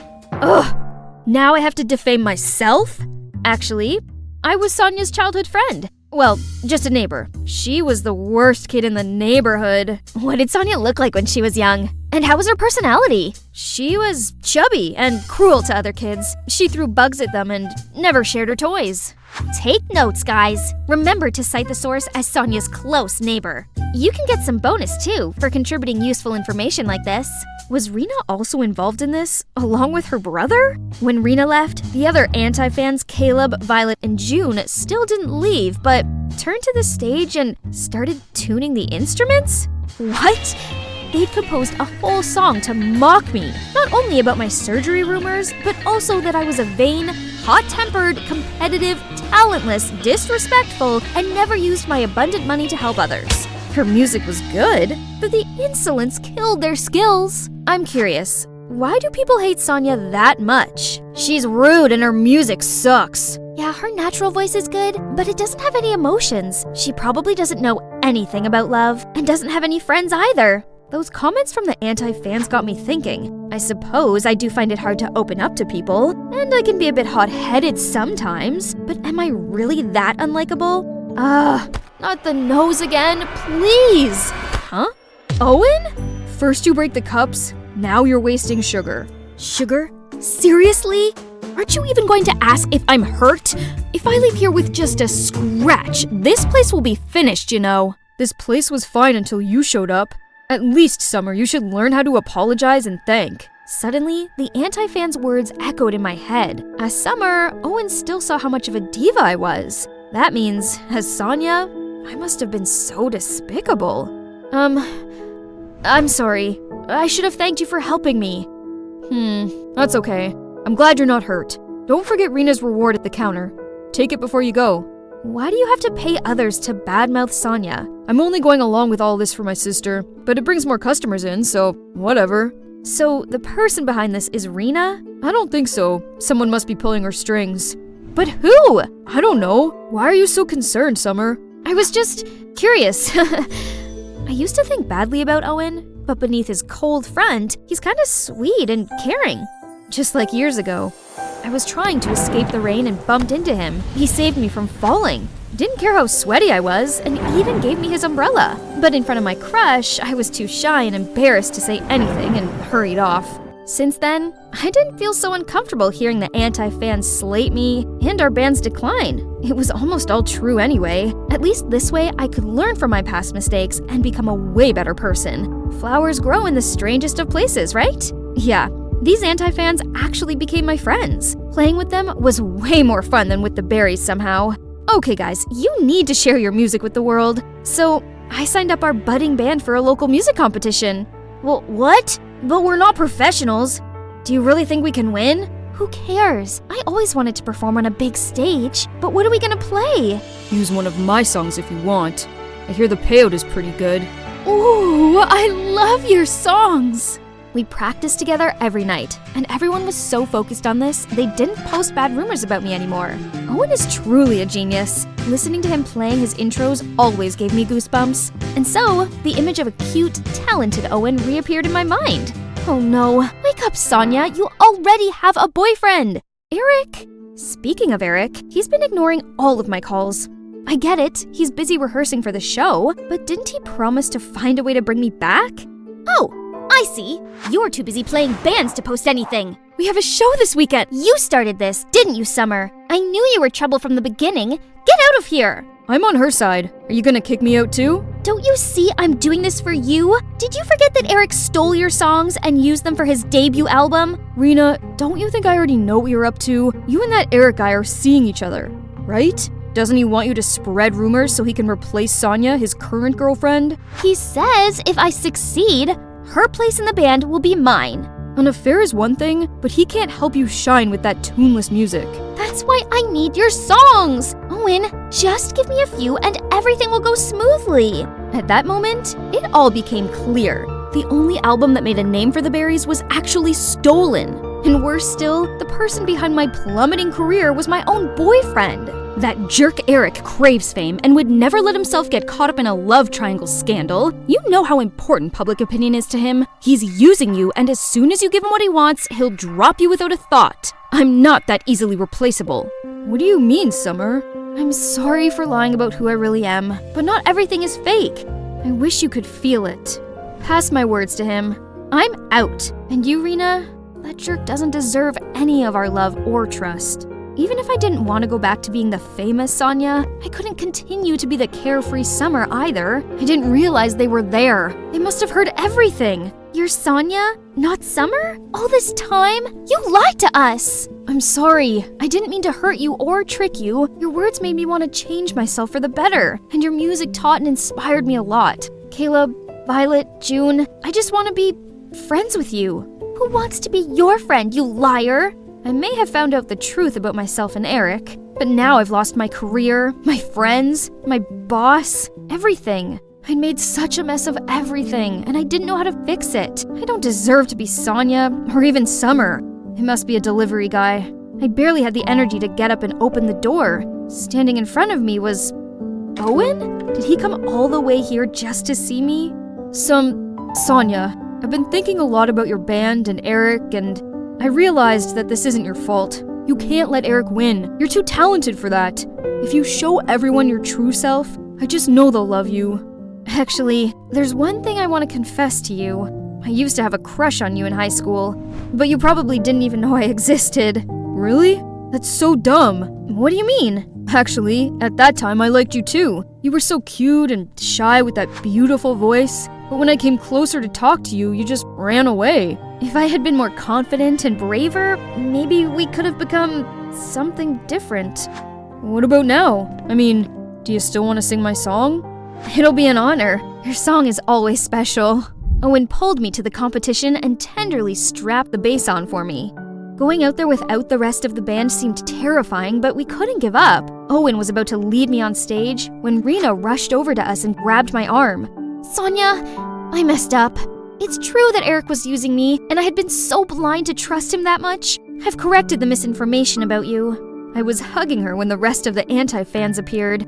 I apologized to them how I was now a better version of myself because of them. Turns out we really like Summer, so we forgive you. Now we're ready to rock the night. You can't sing with them, Sonia. That song is supposed to be the theme song in our next album. Eric, it's Owen's song, not yours. And didn't Rena tell you that I no longer give a damn about your band? I did. Seems he wasn't listening. We've published your dirty plan all over the forums, so everyone can see what a jerk you are. No, you have to come with me. Tell them you made it all up. Leave her alone. I won't let you take anything from me again.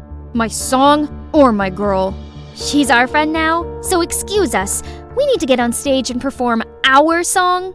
I can't believe I'm back on stage again. Only this time, it's so much better. My bandmates are awesome. The song is amazing, and the crowd is going wild. I saw Eric shamefully disappear through the crowd. Tough luck. That's what being a big, slimy liar gets you. Toward the end of the song, Owen pulled me close to him and the crowd went silent. All I could hear was the beating of my heart when he gave me the best kiss ever.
Hi, it's Lou back again.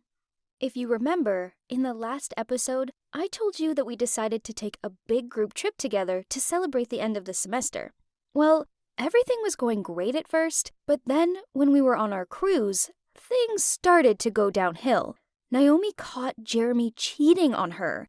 I found out my parents had filed for bankruptcy, and then to top it all off, I started receiving nasty hate mail forcing me to leave the mansion immediately. So one night, I decided to leave Plutus Heights. I clearly wasn't welcome there, but David spotted me leaving and made me come back home with him so that we could sort it all out. Everybody was so confused about why David had called an emergency meeting. No one had a clue what was going on. Mark saw me crying, so he rushed over to comfort me. And that's when David told everyone that I'd been receiving threats and hate mail over the past week, and that the person who'd written them had said I should leave the mansion ASAP.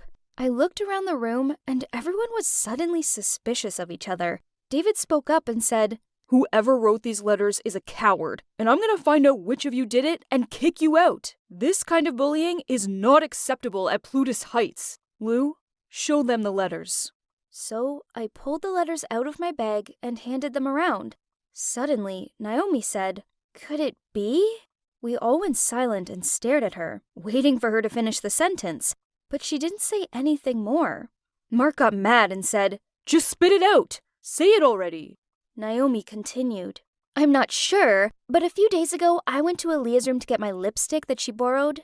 I accidentally dropped it under her bed, and when I picked it up, I found a piece of paper with the letter E that looked like it had been cut out of a magazine or something. Now, looking at this letter, it looks pretty familiar. Aaliyah, It was you, wasn't it? This made me so confused. Naomi, do you know what you're talking about? How could it be Aaliyah? But Naomi was adamant. The evidence is all there, Lou. I think this is some kind of misunderstanding, I said. Aaliyah would never do that. Then suddenly, Aaliyah interrupted us. Just stop it. Yes, it was me. I wrote those letters, okay? You act like you're some angel, but I've seen the real you. You're a snake. You knew I liked Mark, and I asked you to help us become a couple. But what do? You go behind my back and betray me and steal him from me. You're a traitor. You don't deserve to live here, and you definitely don't deserve to have friends like us. Oh my God, I couldn't hold back my tears. I burst out crying, and Naomi rushed over to hug me. Mark said, "Stop this. Aaliyah, you're insane. I don't like you, and I never will. What were you thinking?" I kept crying as I said, "This is why I wanted to leave the mansion. I don't belong here."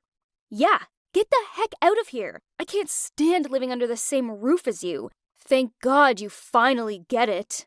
Aaliyah looked at me and spoke in a sarcastic tone. David suddenly stepped in and said, "The only person who needs to leave is you, Aaliyah.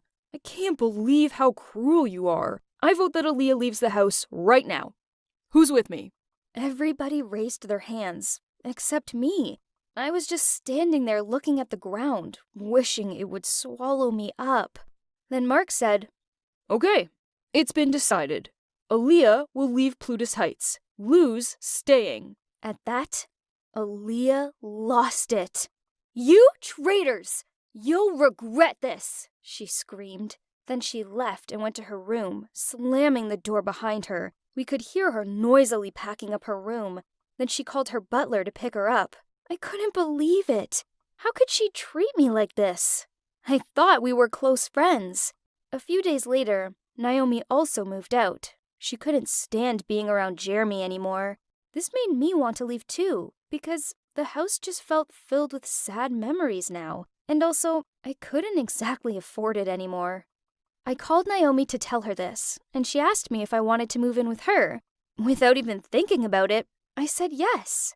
And I'm so glad I did, because Naomi and I had so much fun living together. We comforted each other and helped each other get over the drama with Jeremy and Aaliyah. We started to do everything together. Shopping, eating out, and I even went with Naomi to some of her modeling shoots. Sometimes we even had movie nights where we'd curl up on the sofa together.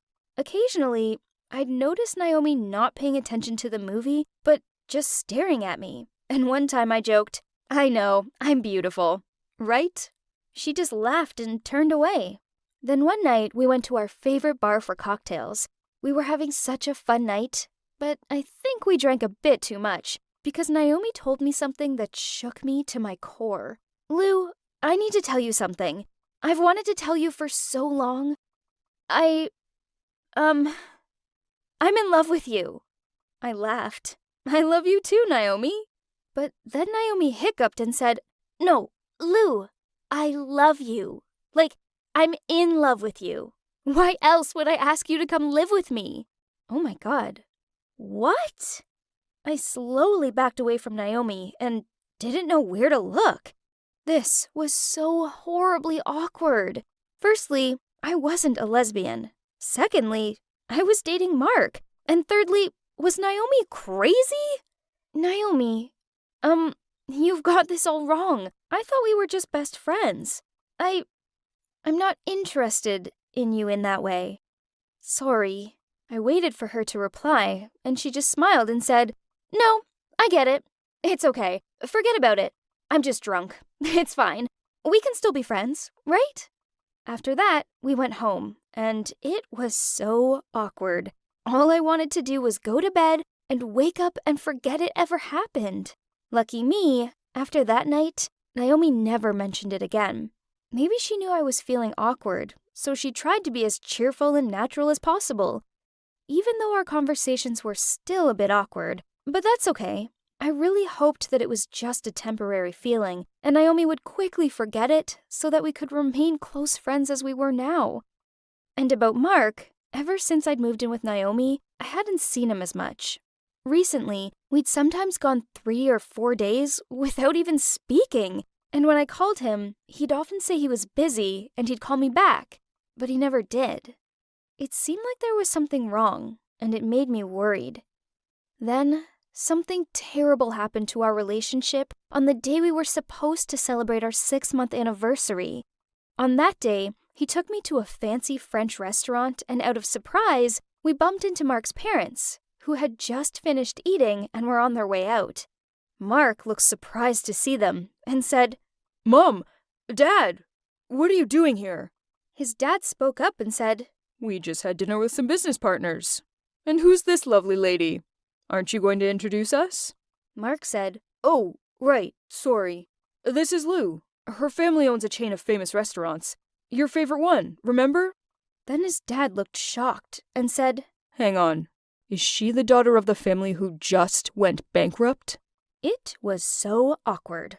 Mark suddenly went bright red, and then his dad said, You don't really have a brain, do you? What are you doing hanging out with her?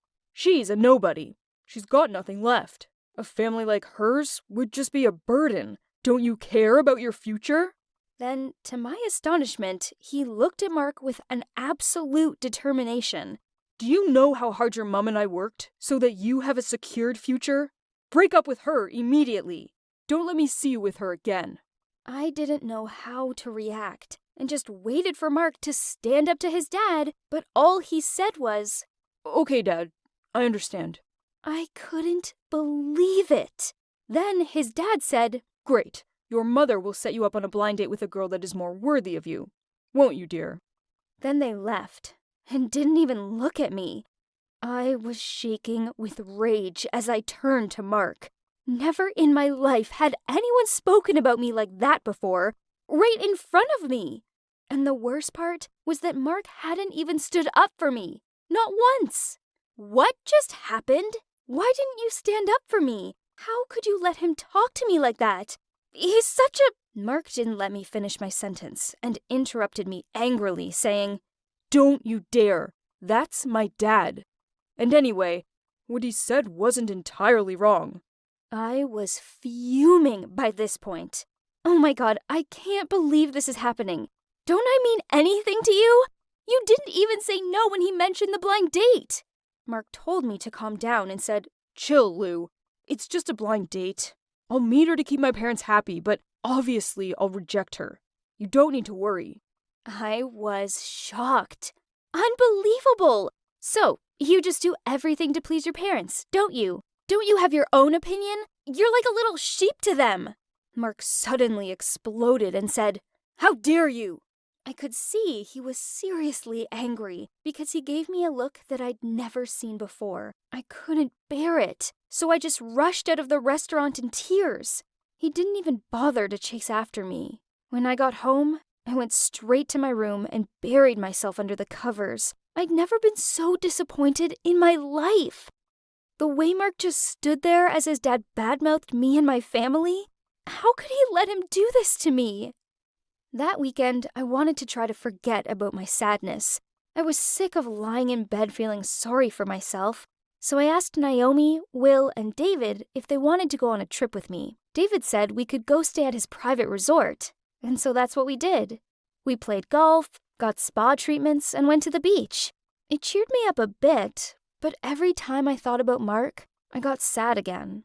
One evening, Will and I were lying on the beach watching the sunset. Naomi and David were down by the water, and she was doing some high-fashion poses while David took pics of her. Will turned to me and said, How are you feeling now? Better, I hope. I wasn't expecting him to ask me that, so I just said, What? Oh, yes. I'm feeling better, thanks. Much more relaxed. Then Will asked if he could share something with me, and I told him sure. I couldn't believe what he said. Lou, I think you should chat to Mark and ask him if he sees a future for the two of you. If he says no, then maybe you should move on. Hearing Will say that, another guy, it really made me question my relationship with Mark. I just assumed we'd be together forever, which was probably so dumb of me. What if Mark really didn't see a future for us? It was too much to even think about. I didn't want to lose him, even though he'd hurt me so much by not standing up for me. I didn't know what to say. So I asked Will what he would do if he was in Mark's shoes. He looked at me and took a deep breath. Then he said, Honestly, Lou, if you were my girlfriend, I would have stood up for you no matter what. I'd never let anyone hurt you. Never. Then he looked me right in the eyes and didn't stop staring at me. I'd never seen him look at me like this before. What did it mean? I was at the fish market busy selling some crabs to a customer when I turned around and saw this guy stealing our fish. He quickly ran away. I grabbed a stone, aiming it at the thief, but suddenly a guy appeared and it hit him instead. Hey, what was that? Let go of me! Shouldn't you at least apologize? I looked over and the thief was nowhere to be found. The thief's escaped! You should apologize! But the guy just frowned and huffed off. Hi, I'm Serena, and I was brought up here, in this picturesque fishing town. When I was little, I lost Mom and Dad to the sea, so Grandma raised me. We couldn't afford school for me. Instead, I helped Grandma sell fish at the market to make ends meet. But things weren't always easy.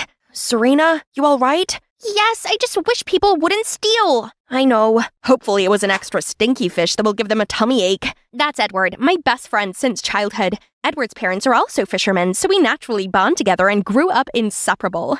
Later, Edward and I were busy closing when I heard murmurs and saw Mr. Elbridge, the fishing enforcement officer. Anyone caught poaching striped bass will be given a hefty fine. What? You gotta be kidding me! Sir, it's only considered poaching if they were caught out of season, which they're not. Oh, really? Do you have the legal documentation to overpower my decision? Nope. Thought as much. He's obviously abusing his power. At home, I told Grandma everything that had happened at the fish market. I know it's not fair, sweetie, but maybe one day you could study, become an amazing lawyer, and help the local fishermen. I want to help. I can tutor you if you'd like. That's brilliant! Since then, Edward stayed true to his word and tutored me. He was smart, kind, and so patient in explaining things to me.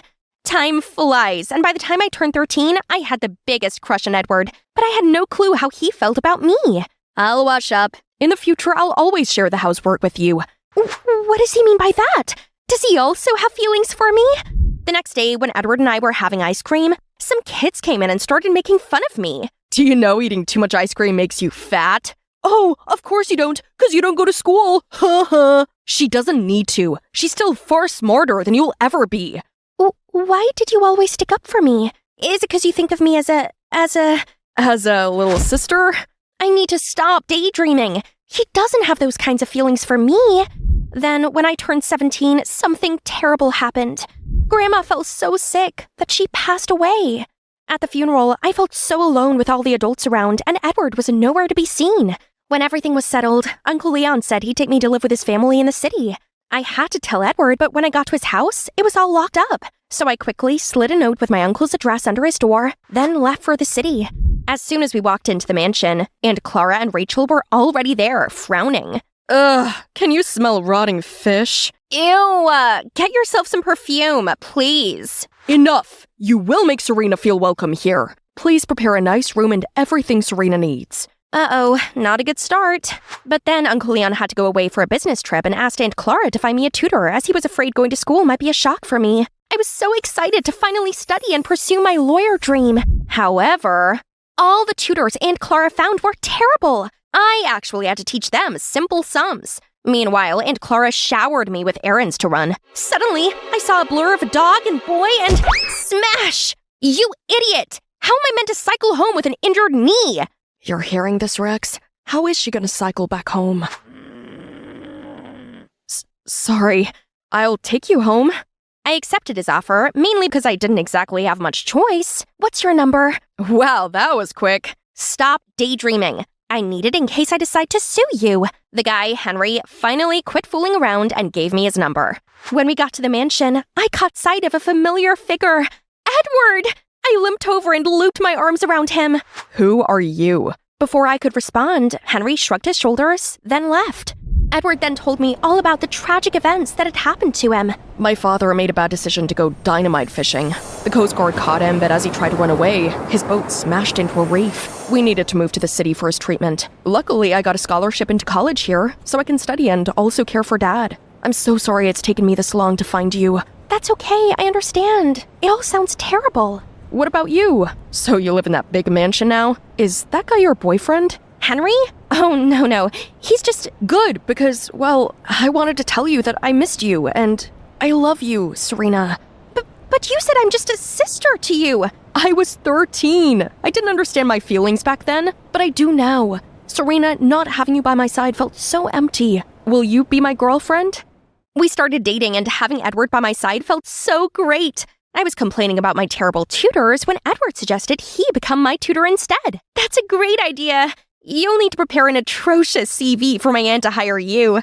And it worked. I don't expect you to get very far with this one. She is rather dumb. What's the deal with you two? She doesn't like having me here.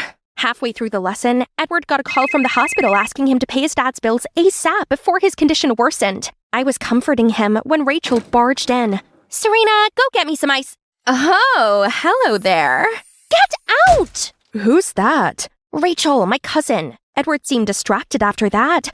I guess he was upset about his dad. He told me to continue with my worksheet and went to the bathroom. I finished the work, but Edward still hadn't returned. Was he lost in this massive house or something?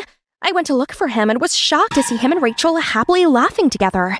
Hi, Serena. I was just getting some water. I ignored Edward and continued studying by myself. Are you jealous? I was just being polite. Darn it, he knew I couldn't be mad at him when he smiled at me like that. But as we continued studying, I couldn't fully shake away my uneasy feeling. But the next day, I was waiting to study with Edward when Edward won't be coming today. What? I asked her why, but she just walked off. As she left, I heard her ask the maid to bring fruits to Rachel and her new tutor. Huh? Since when did Rachel have a tutor? Sensing something was up, I sneaked over to Rachel's room and spotted Edward? Serena, what are you doing over here? Oh, is stalking your new hobby now? I looked at Edward, but he just sat still, so I ran off with blurry eyes and an aching heart. Edward tried to call me, but I just ignored it. That night, he texted me and insisted on waiting for me.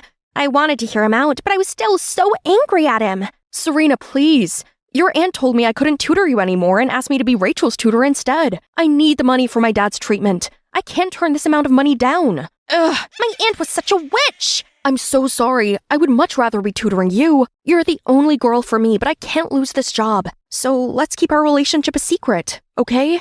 This was no big deal, right? It was me he wanted, not Rachel. Edward's birthday soon arrived, and we have a date at this restaurant today. I was excited when my phone buzzed. Sorry, babe, something's come up. Can't make it. X. It must have been something super important for him to cancel like that. But on my way home, I passed another restaurant and couldn't believe my eyes. Edward and Rachel were sitting together. Rage swarmed over me, and before I could stop myself, I charged in there. Edward, how could you? Jeez, what's up with you? He's not even your tutor anymore. Ask him how long he's known me for. I was just your tutor, that's all. I couldn't believe this, so I stormed off. I felt like such a fool for ever believing his lies. While running in tears, I bumped straight into Henry. You look like you just got dumped. It was the straw that broke the camel's back, so I started crying louder. It's not me. I didn't do anything. Please stop crying. Anything you want, anything. How about the aquarium?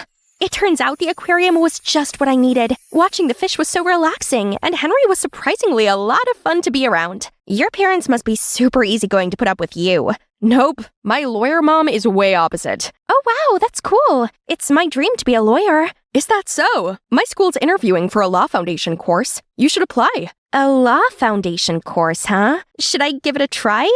I arrived home feeling better, but Aunt Clara wouldn't leave me alone with her usual mocking routines. You spoiled ingrate! Soon you'll be 18 and I can rid my hands of you!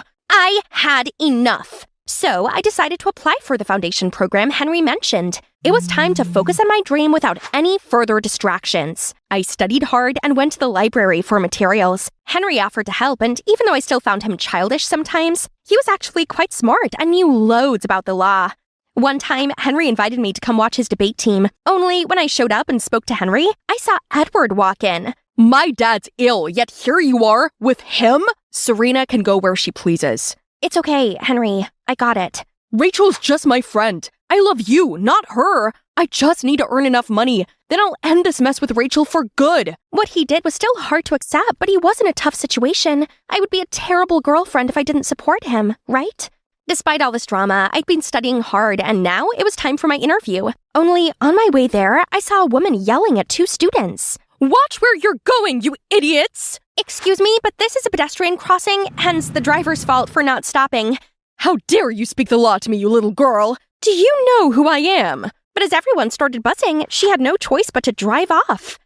What happened? I explained it to him and pointed at the woman's car. He didn't say anything, but seemed quite surprised. We then went to the interview, but when I told the assistant my name, she smiled and said, "You don't need to draw a number. Mrs. Shodden was impressed with your profile, so she wishes to interview you herself. It's best you follow the right procedure." I was a bit confused, but Henry knew better than me. Anyway, I had my interview with someone else, and I passed. Yay! Since then, I studied hard, and Henry helped me a lot. On my first oral exam, he even came along to encourage me. Only, as soon as I stepped into the room, I saw that rude woman standing there. Hang on, she's the judge! Nerves wriggled at me, but I kept calm and nailed the exam. But afterward, she charged over to me. "Don't expect a pass from me, you manipulative girl, seducing my son to get into this college." Huh?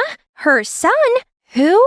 Mom, you can't do that. The exam's recorded. They'll see you're just being prejudiced. I insist you cut ties with this schemer at once. She humiliated me in front of a crowd and tried to smudge my impeccable reputation. No, she didn't. She was just telling the truth. Oh, and that day, I purposely called her in for an interview, but turned out you intervened. And ever since then, this snake was following you everywhere. So end it at once or leave. So this woman is Miss Shodden? And worse still, she's Henry's mom? Suddenly, Henry grabbed my hand and led me out of there. How dare you! You're ungrateful and spoiled! I only adopted you so I had someone to look after me in my old age. But you know what? You'll never be my son! Don't forget to take your meds twice a day. Seeing him talk back to his mother just to defend me, I couldn't help but ask, Henry, why did you help me so much? It's because Mom was in the wrong, and seeing you getting pushed around hurts me a lot. Why, Henry? 'Cause I like you a lot. Let me be there for you. Henry, your mom shouldn't have spoken to you like that. But she was only angry because she cares about you. You should talk to her. I really hope things will turn out fine between them. Henry dropped me home, and now all I could think about was his love confession. To be honest, I do have feelings for Henry, but what about Edward? What about our years spent together? Suddenly, I got a text from Edward asking to meet up. I guess it was time to sort this out. While waiting for Edward to order ice cream, I got a message from Henry saying he was coming to my place for some great news. I asked him to come pick me up instead. This reminds me of our fishing village in summer and getting ice creams at the end of a sweltering day. I love you, Serena. I always cherish our memories together every day. Edward, actually, this isn't working. I think we should stop seeing each other. What? Why? I soon realized that something was wrong with our relationship. I just didn't have the courage to face it. We had a special friendship that I cherished and nurtured, but now I think it's time for me to accept the truth that we're not meant for each other. Bye, Edward. I wish you the best with Rachel. As I stepped out of there, I saw Henry waiting for me, and I instantly felt better. I made up with my mom. She apologized for what she said in her temper and told me that I would always be her real son. Henry, that's brilliant news! Right then, I got a message from Miss Shodden. Serena, I apologized for my behavior. I am most pleased Henry is getting to know such a righteous lawyer in the making. It looks like everything's falling into place. I arrived home, not expecting to see Rachel in a fit of tears. Mom, make her leave! This is all her fault! How dare you bewitch Edward! He's quit tutoring Rachel, and now my poor Rachel is distraught. I will keep on hiring you awful tutors and see how long it takes until you break. Is that so? So Uncle Leon stopped Rachel's allowance and took Aunt Clara's credit cards off her. He also made them apologize to me. I told him about my foundation placement, and he was so happy for me and offered to rent me an apartment near the college. It's time to live my dream.